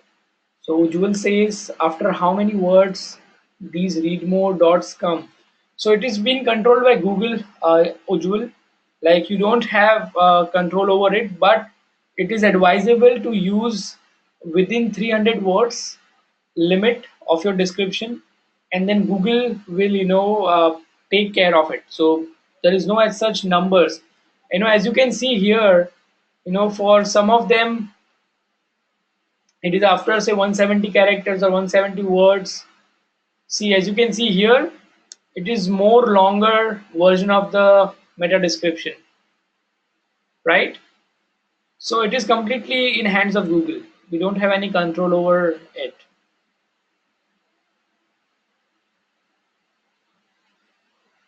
Okay, so I'm going back to the first class of crawling and indexing. Okay, so you have this search engine crawlers. These are the spiders, the crawlers. They come to your website for crawling. They copy the information, right? They copy all the data, and then they store this into the database called as an index. Now, what if I tell you that when these search engine bots come to your website for crawling and indexing, what if I tell you that you can actually control the spiders or crawlers, or you can actually guide your crawlers, or you can instruct them how you want them to crawl and index your website. Yes, you can do that. You can actually control web spiders and crawlers how to crawl and index your website with the help of robots.txt. Now, what is robots.txt? So, robots.txt is just the text file, okay, which webmaster creates to instruct robots, and typically these are the search engine bots. So you instruct them, you guide them how to crawl and index pages on your website.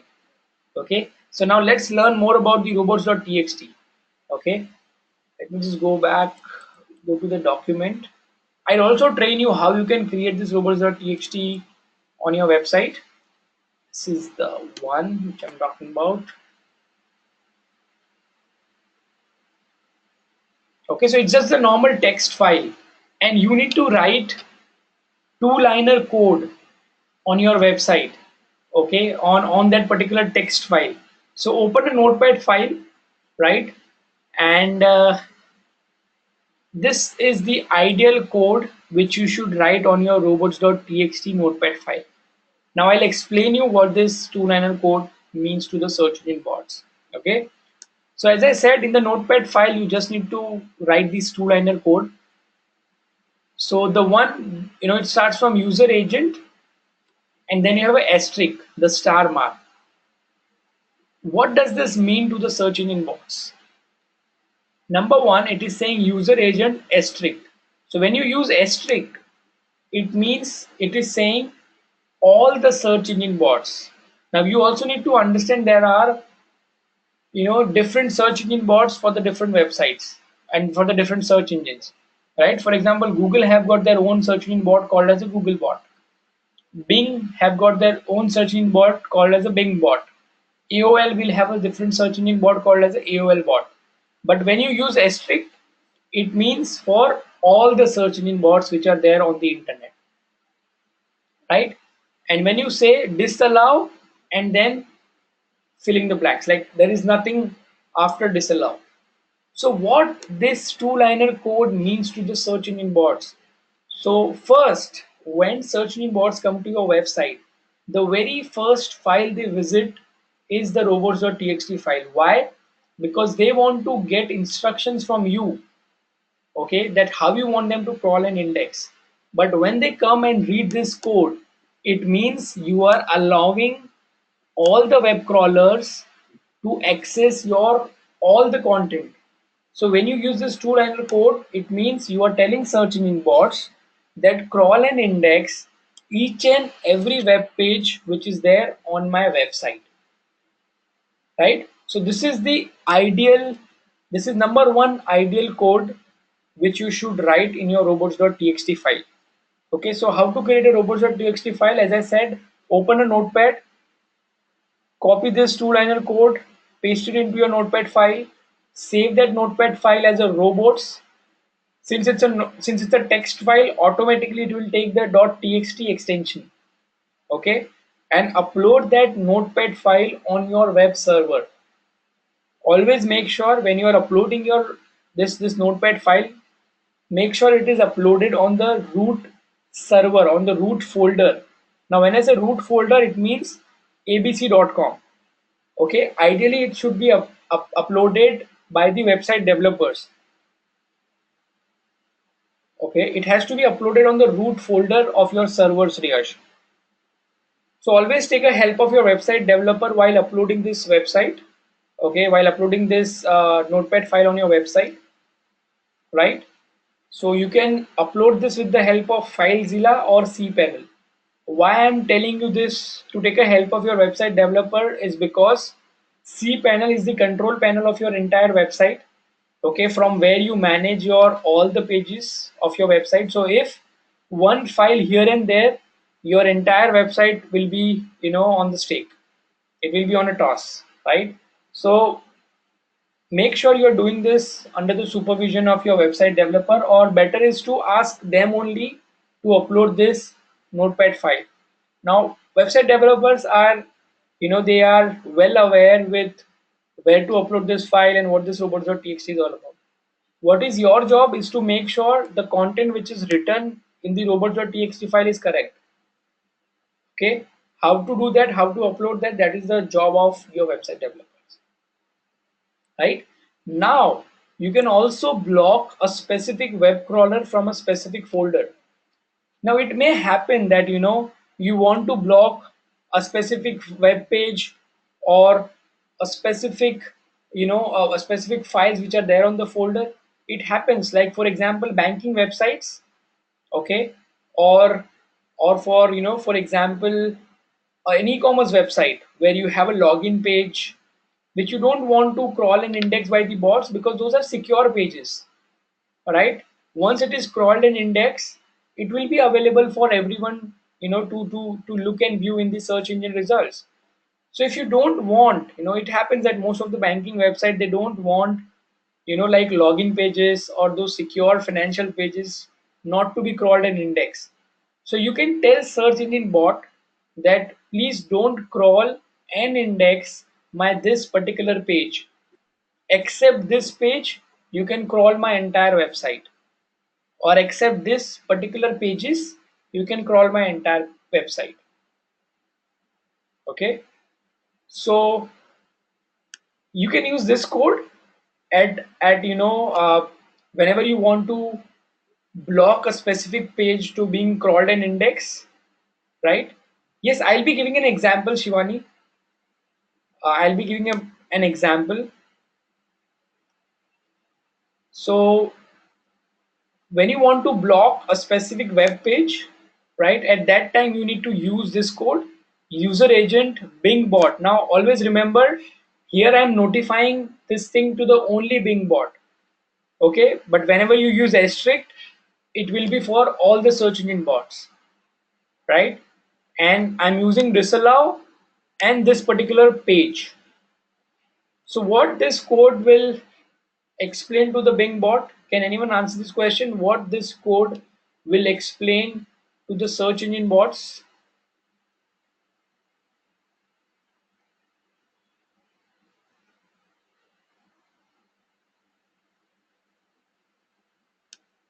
Yes, don't crawl only this specific page. Okay, so you're right, Sunil, not to crawl this blocked page, right?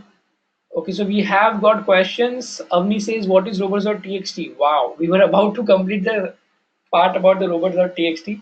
So Avni, robots.txt is a notepad file, okay, which you help to instruct with the help of robots.txt file. Basically, you give instruction to the robots or the search engine bots how you want them to crawl and index your web pages. Okay, so it is a guidance, it is an instruction for the bots who come to crawl and index your website. So this is the first file. When search engine bots come to your website, they visit. From here, they get instructions and then they go and crawl index your entire website based on the instructions. Okay.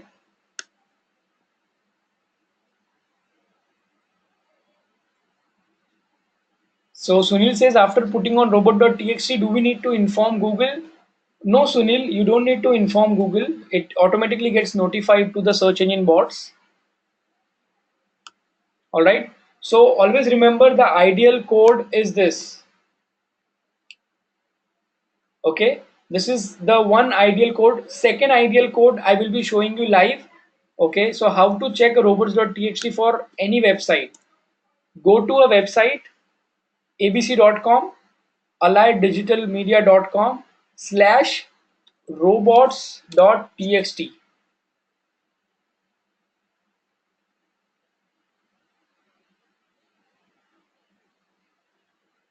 So Shreya says, isn't it more advantageous to let all crawlers to crawl through then block them?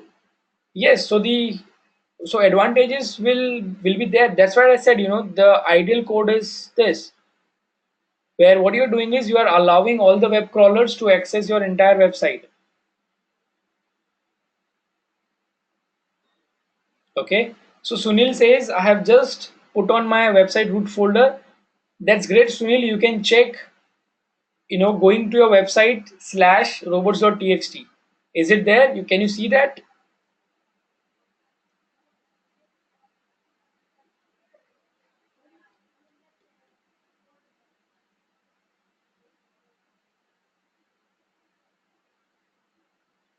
Yes, sort of that, Shreyas. Consider this as a manual, So robots.txt becomes a manual for the search engine bots. Whatever you write into the robots.txt, search engine bots will follow that,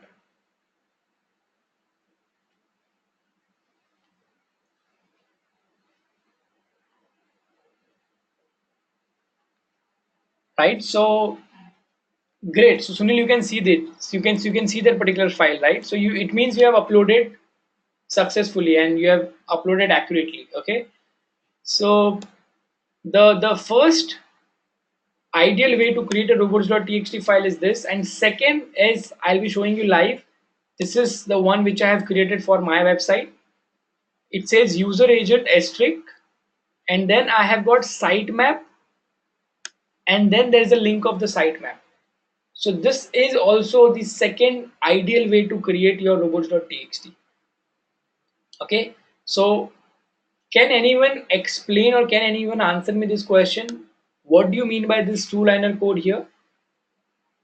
If you guys have understood the robots.txt well, you can answer. This is very simple question.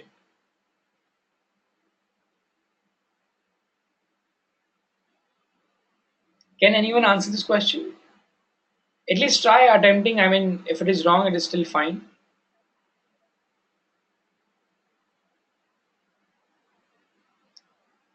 Okay, first line telling all the bots visit my pages. You're right, Sunil. Allow for all search engines. Second line to go through my sitemap file.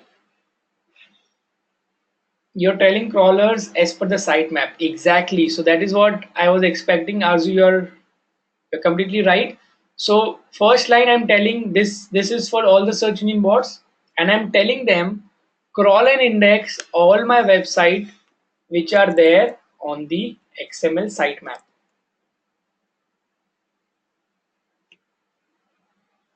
Okay, yes, you're right, Avni, Sunil, everybody is right. Yes, so sitemap is the next topic which we have to learn. Okay, so that is why I was telling that is why I was talking about the flow. That is why I was talking about the step by step. Okay, so SEO, this is how you learn SEO, right? So the next topic which we have to learn is the sitemap. So what is sitemap? Sitemap is, so that is still optional, Sunil. It is still optional. If you don't write disallow, it is still fine.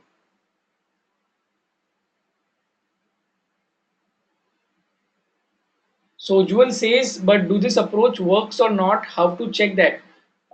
So it is the global robots.txt file, Jewel. So it has to work.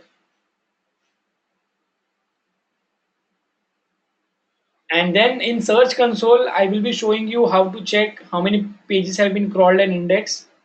That we will be learning later on in the search console, right?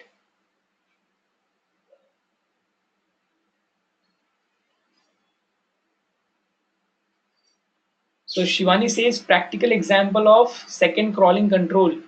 What exactly, Shivani? I can try that out for you. Why to block? So why to block again? So you understand this, that if you are not getting your page crawled and indexed, it means your website won't be show up in the search results, right? So that's the basic. I hope all of you understand that.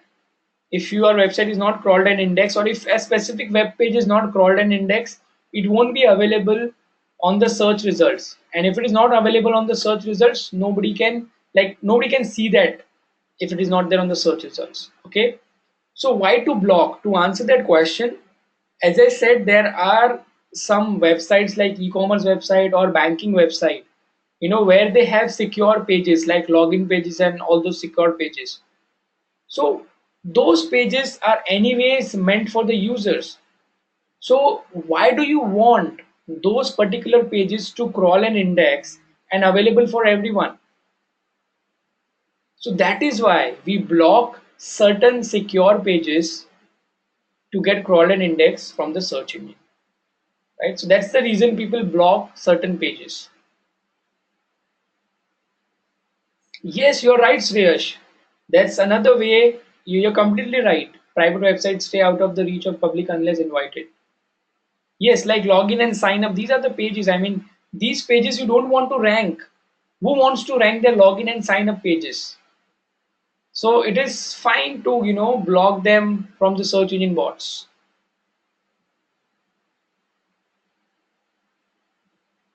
Okay. So coming back to the sitemap, what is sitemap? So sitemap, as the name suggests, it's the map of your entire website, right?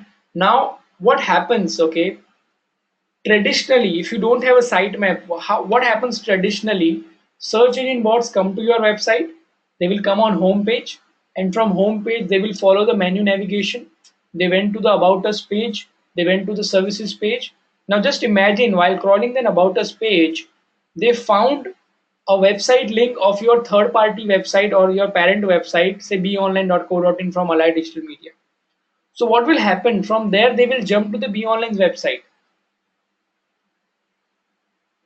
What happened actually is your other pages, like after about us there were other pages like services, category and blog. Those pages got missed out for crawling and indexing. To avoid that thing, we have a sitemap. When you have a sitemap, you actually are telling Google that crawl and index every page which is mentioned on my sitemap. So you don't miss out any single page, okay, for getting crawled and indexed. So that is where sitemap becomes very handy and very crucial to get more and more crawled and indexed pages. Now, when you're talking about sitemap, there are two different types of sitemap: HTML sitemap and XML sitemap. I think you have learned this in the last class, if anyone can recollect. HTML sitemap and XML sitemap. HTML sitemaps are more for the users, okay, and XML sitemaps are more for the robots, right? So how to check whether you have a XML sitemap on your website or not? Simple, go to any website, abc.com slash sitemap.xml, right? So that is how you can see. So it is now 100% guaranteed that all the web pages which are mentioned over here will get crawled and indexed, right? So that is where XML sitemaps comes into the picture. Now let me show you how you can create an XML sitemap for your website. Okay, it's very simple. It can be created with the help of coding, but if you don't have a coding knowledge, there is a tool which will help you to create an XML sitemap for your website. Okay, it's very simple. Go to this website called as XML sitemaps. This is the link from where you can create one, and just add your website URL for which you want to generate an XML sitemap and say start.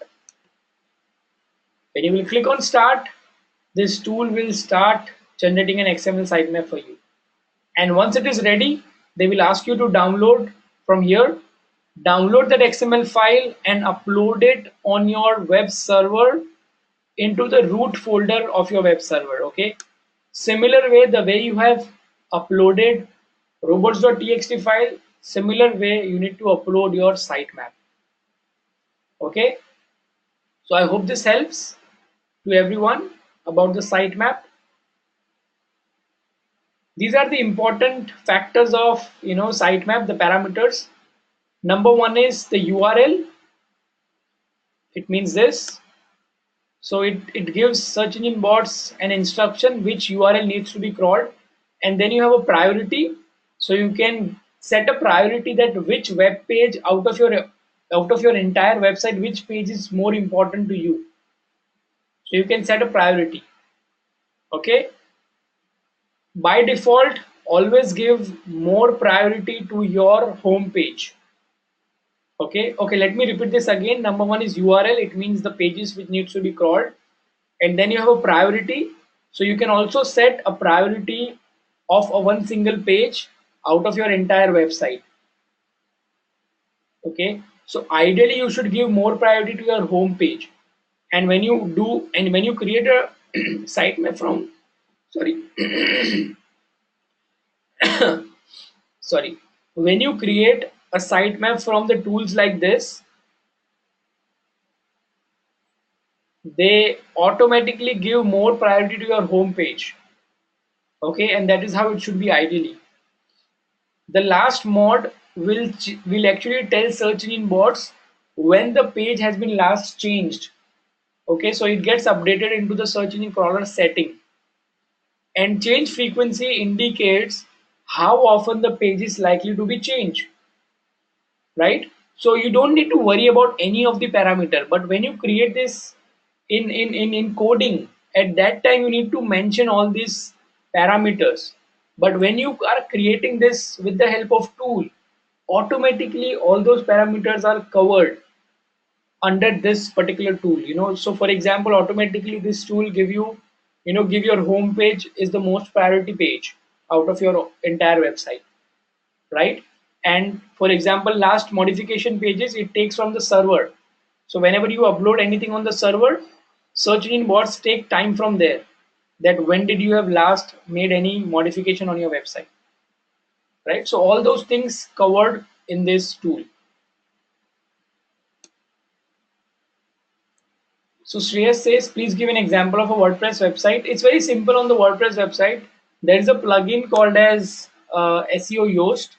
Okay, so you need to install that plugin, and within a click, it will generate an XML sitemap for you. So if we update the sitemap.xml, then Google will crawl all website. If we will update again our website, what will happen? Need to generate, or Google will automatically crawl the pages? No, Yogesh, you need to generate another sitemap.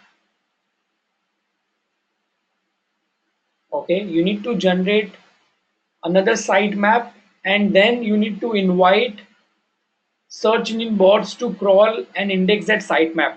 I'll show you that live when we are learning more about the Google Search Console in the next class.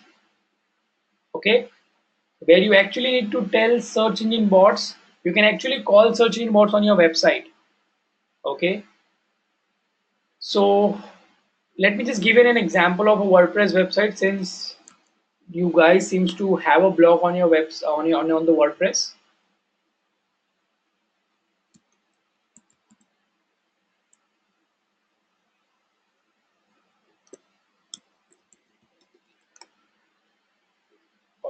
Okay, what was the password? Wow, I hope this works. Cool. So as I said, you need to install a plugin called as a SEO Yoast, right? And once you install the plugin, in the plugin there's a section of XML sitemaps. Go to that plugin, go to the section, select the option which you want to select for your website, and then there's this button called as XML sitemap. Click on that button. It will create an XML sitemap for you. So it's as simple as that. I hope this helps, Yash, to answer your query about the WordPress XML sitemaps.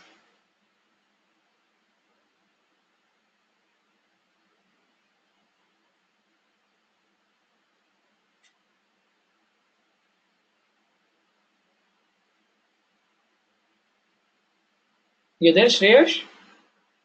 Or you can do that live right away. If you have a blog, just install this plugin. Cool. Yes, so ideally with the WordPress, it is of a 2-3 liners code depending on your how many pages you have on your website.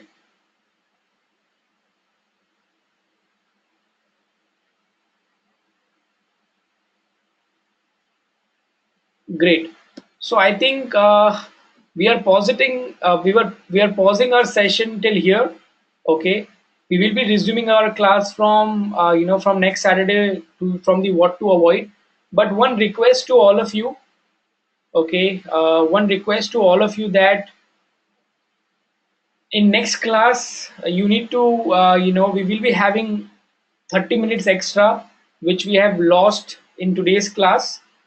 Okay, I don't want to stretch this session for today, because I understand all of you are having other commitments, and all of you have planned your day accordingly.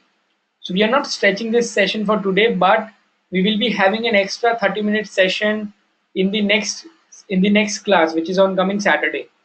Okay, so plan your day accordingly, right? Yes, Sunil, I will be taking an assignment now. So plan your day accordingly for the next class. Okay, I hope all of you are with me. All of you have listened me properly about the next class. So in next class, don't tell me that you don't have time or something like that. Please manage this, because we have missed out 30 minutes of class today. I understand, because it was, it mostly happens because today was the technical kind of session. We still have a technical session left out, still 15 minutes of technical session left out, which we will be covering in the next class.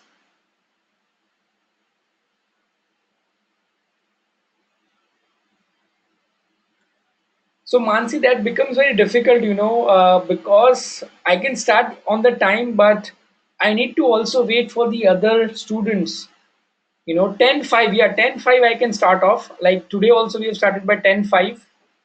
Okay, I need to wait for others to join the class, because what happens then, if I start on the time, then I again need to give them the background or download of what we have left out in the 5 minutes, in last 5-10 minutes.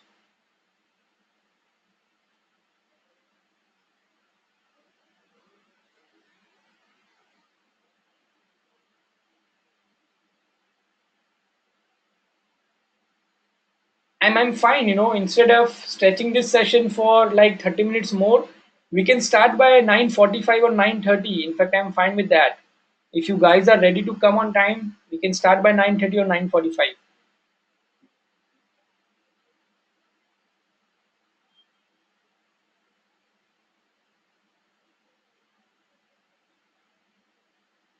No problem, Shreyash. What you can do is you can go through with the recordings in that case. So let's start by 9:45, next Saturday. So, we can complete the class by 1:30. So by that we will have, 15 minutes extra.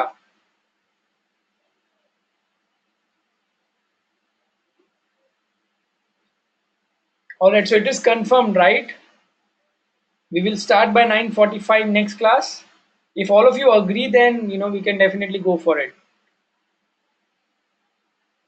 All right, so Yogesh says I can't, but we need to go with the majority one, Yogesh, because most of are okay with to start by 9:45. Try to be there, Yogesh.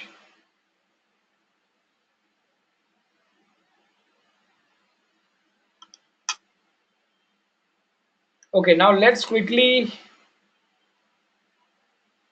yeah, just the third week, Kevin, so that we can, catch up the things, catch up the time, what we have left out in today's class. All right, quickly, let's go through with the assignments now.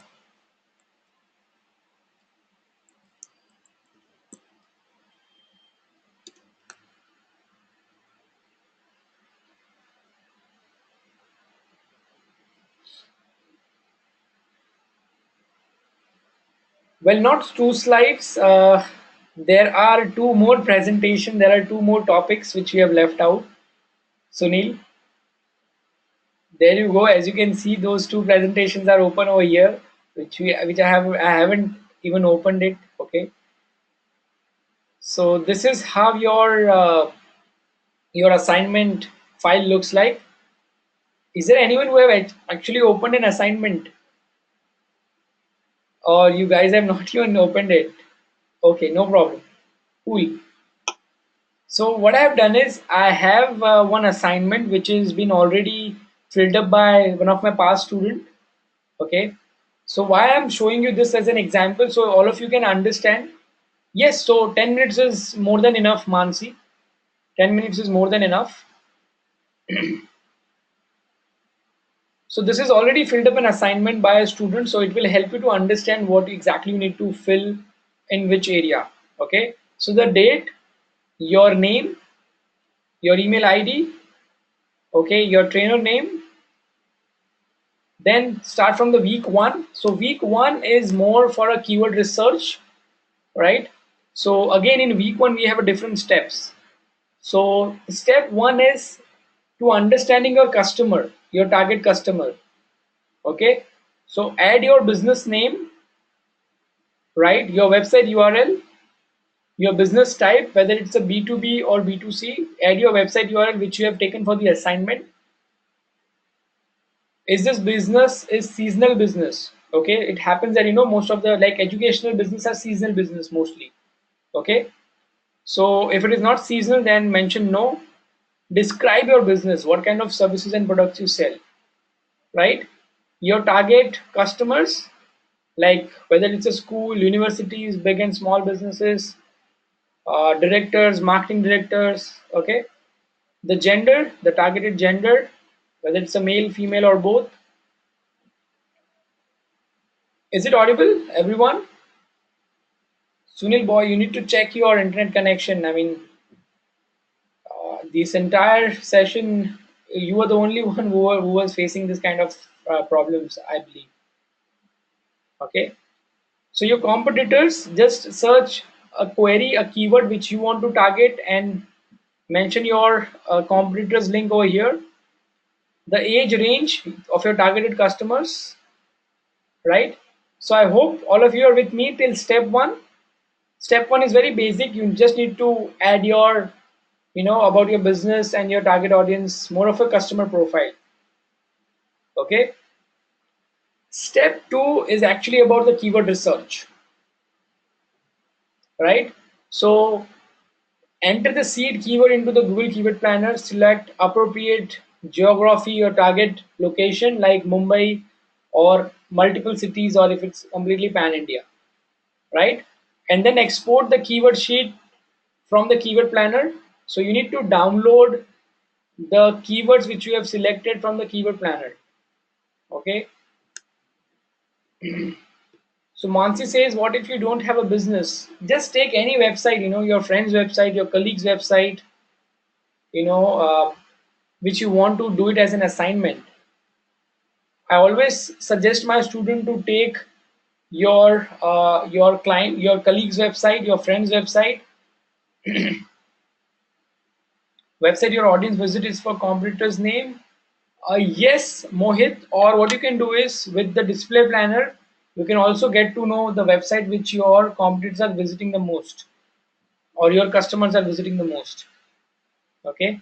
Sayed says, by the way, business should be our own blog or website which we can access. It can be your own blog, ideally, Sayed, but if you don't have your own blog, then you can use a website which you can access. But take your website, your business, if you have your own website or blog. Why? Because you can experiment on that website, you can experiment all that, what you are learning right now. Yes, you need to take 3 websites over here, as Avni said, 3 different types of website. One website can be a publishing website like a news website. Second website has to be an e-commerce website. And third website, a normal lead generation website like Justdial or Sulekha. Okay, and you need to do this assignment for all those 3 different types of website. I'm repeating this again. You need to perform an assignment for 3 different websites, like a news website, e-commerce website, and a lead generation website.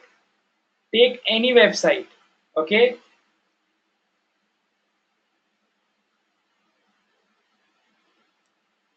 So in keyword research, you basically need to go on to the keyword planner and fetch keywords from there, considering their their competition and their average monthly searches, right? And add your keywords over into this table. So Salon becomes a lead generation website, Sunil. So it is a part of lead generation website, right? You're not selling any product over there, but you're generating leads from there. So you can take a salon website, but it will be a part of lead generation website.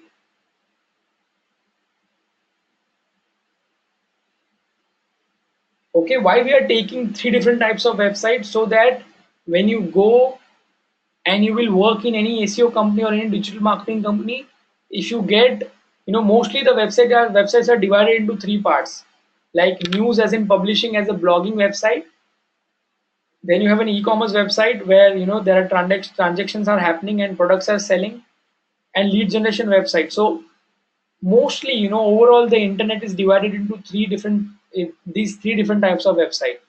So when you go and work in any company, you should not feel confused, or you should not feel that I haven't worked on such category of website, right? So this is for you to gain an experience for all three different types of website. Okay, so once you get all the keywords from the keyword planner, add that into this particular table. Okay, and then list down and shortlist the keyword based on their volume, the number of people are searching about it, and the competition. Avoid these three lines: CTR, opportunity, business relevancy score, and keyword potential. You only need to fill this two column: volumes and competition. Okay, and after that, based on the keywords you have selected, you need to give a content marketing suggestions. Yes, Mansi, you need to research for these three sites. This entire assignment. So basically, you will be creating three assignments. One is for the news website, news related website. Second will be for an e-commerce website, and third will be for the lead generation website.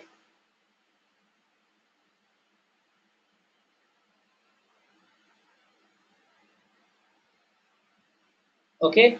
So based on the keyword you have selected, right, you need to give the content marketing suggestion to your team. So the suggestions can be, since this example is for the website who generates the content. Okay, so suggestions can be: create a blog post on about the content we sell, or advertise the content on social media, create a YouTube tutorial on content writing.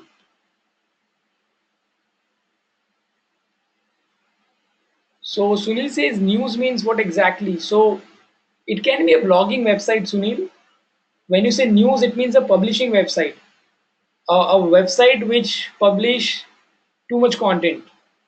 Yes, Times of India can be also part of news website. So it doesn't mean that it has to be a news website. Anything like a blog, a blogging website, where you are publishing content very often, that becomes a publishing website. Yes, an informative site. You are very right, Mansi.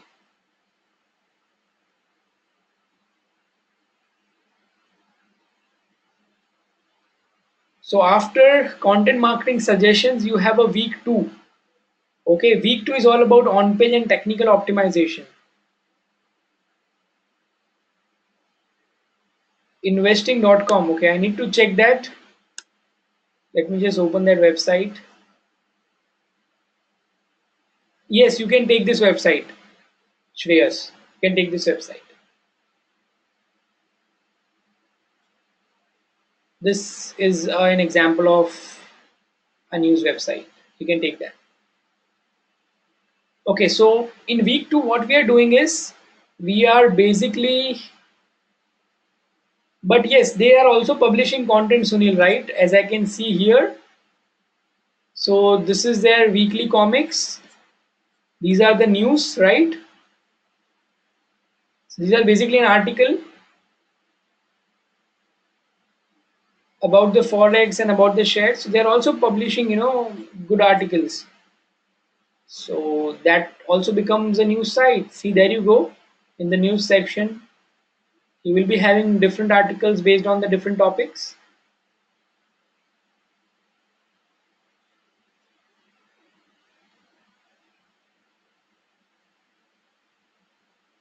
Then in week two, what we are learning is about more about the on page.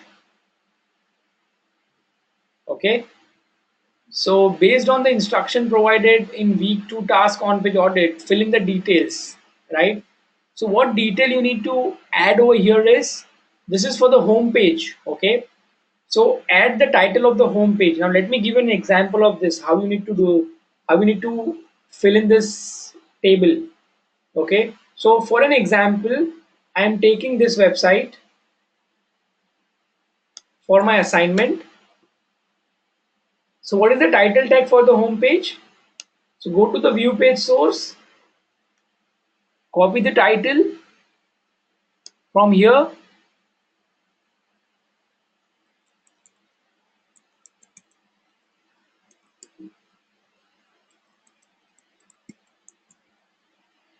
and paste it in the current title tag.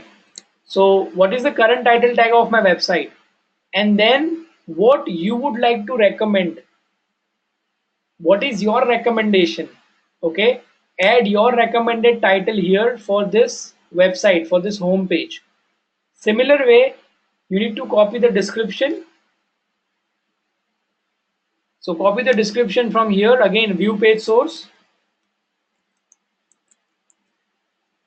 mention your current description of the website over here, and then recommend your description. What is your recommendation for this particular page? Okay, same goes with the heading tags. So I can find this is the heading tag of this particular web page. Add your heading tag over here, the current heading tag, and then your recommended one. Okay, and then schema we yet to learn. Okay, so do it till here, I mean the step 1, and you can also do the step 2. Basically just skip this part because we are yet to cover this part in the in the week 3, right? The schema tag and all the schema types.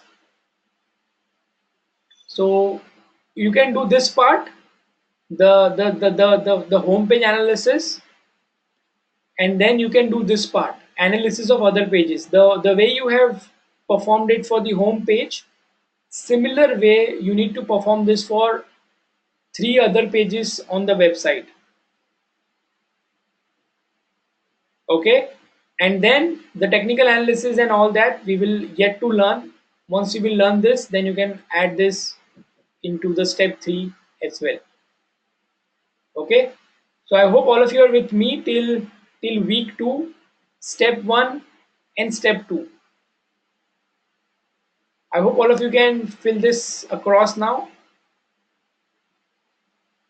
Great. So Sunil says website could be new one, not necessary published website. Yeah, it is still fine. You can take a new website as well. See, take a website from where you can learn more about it. Okay. Yeah, you don't need to submit this. You just need to keep it ready. And once it is done till week 4, and then you have to submit it. Okay, so those who are done, they can leave, as I believe people have to leave for, their other commitments. So just share a feedback. I'm just giving a feedback link. Don't submit your assignment right now. First, you need to fill this up till week 4, and after that, you have to submit this. Yes, Syed, please go ahead. I'm still there. So Mansi, if you are done, you can leave now. I believe you had some work. And if you have a question, you can let me know, or else we're done for today. I use the robots.txt for my blog, and yeah, I have just shared the feedback link. Let me just share that again. Sayed says I use the robots.txt for my blog. It showed me this. So can you please elaborate? What does this mean? Okay. So it says user agent strict, disallow WP admin, and allow WP admin ajax.php. So it says, Syed, it says you are disallowing your VP admin page to get crawl and index, and you are allowing searching bots to crawl and index the other page, admin.ajax.php. which is fine, which is good. Robots.txt, I believe. So this is fine. No need to worry about this. Sure, Sunil, you can do that. Please unmute yourself.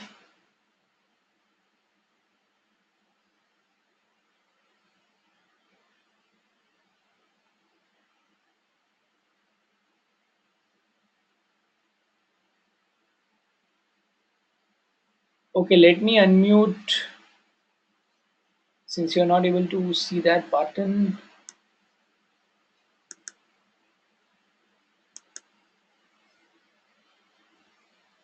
Let us do that.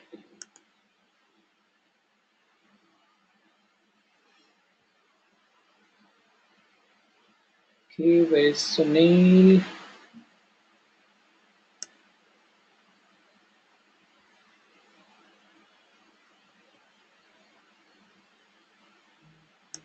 Just check if you can do that now.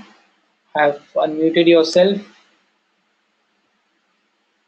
I hope it is working now. Can you hear me? Yeah. Can you hear me? Yeah. Tell me. Yeah, the question was obviously that I want to know, I check links, all the I'm not able to hear you website. properly. Sunil, it is cracking a lot. Like, It is cracking a lot. uh, why always? Hello. I'm not able to. Yeah. I'm not able to listen you properly.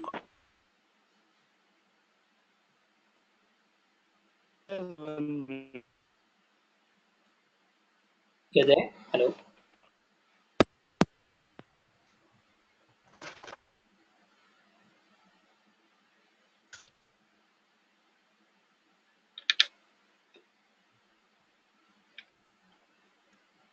Yeah, maybe there's an audio issue at your end, Sunil.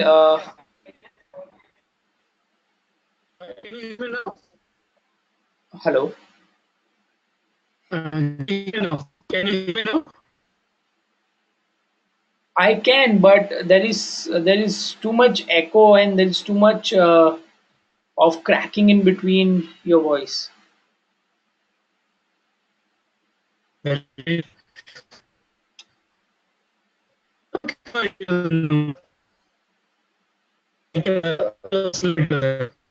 No, it's not audible.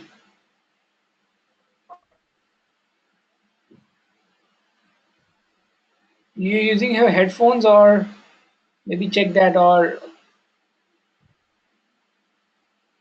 because your voice is coming, but it is not audible. I mean, it is like too much cracking in between.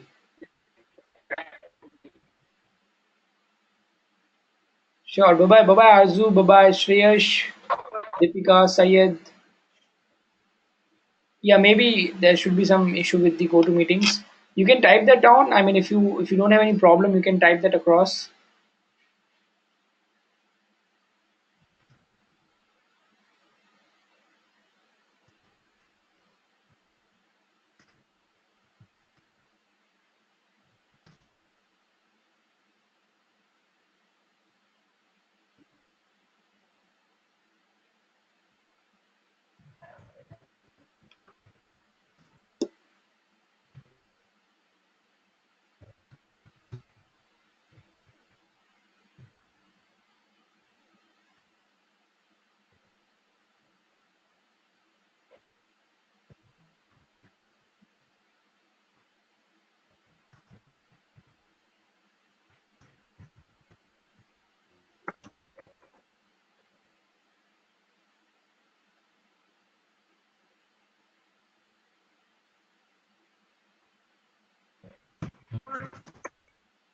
Okay, I want to know how to figure out resources used by my competitors like articles, website, forums. Uh, yes, I'm there. So you want to understand. So basically, you want to do this for getting a backlink, like from where your competitors are getting this, backlink from the blogs and website.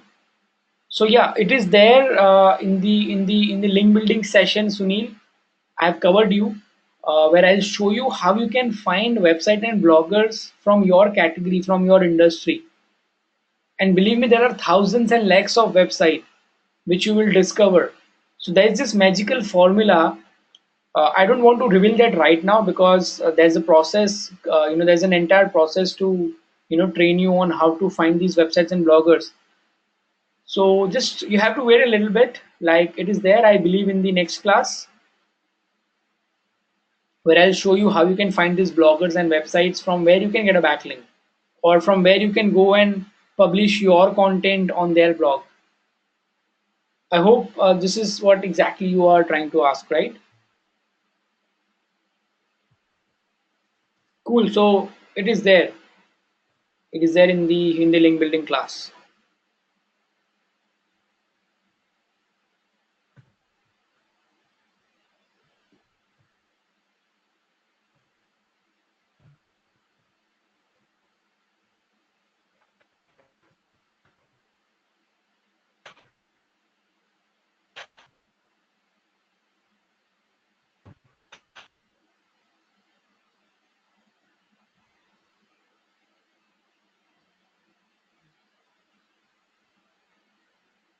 Great. So yeah, I think we are good to sign up from today's class. Thank you everyone, and I'll see all of you on next Saturday. All right. Till the time, have a great weekend. Bye bye everyone.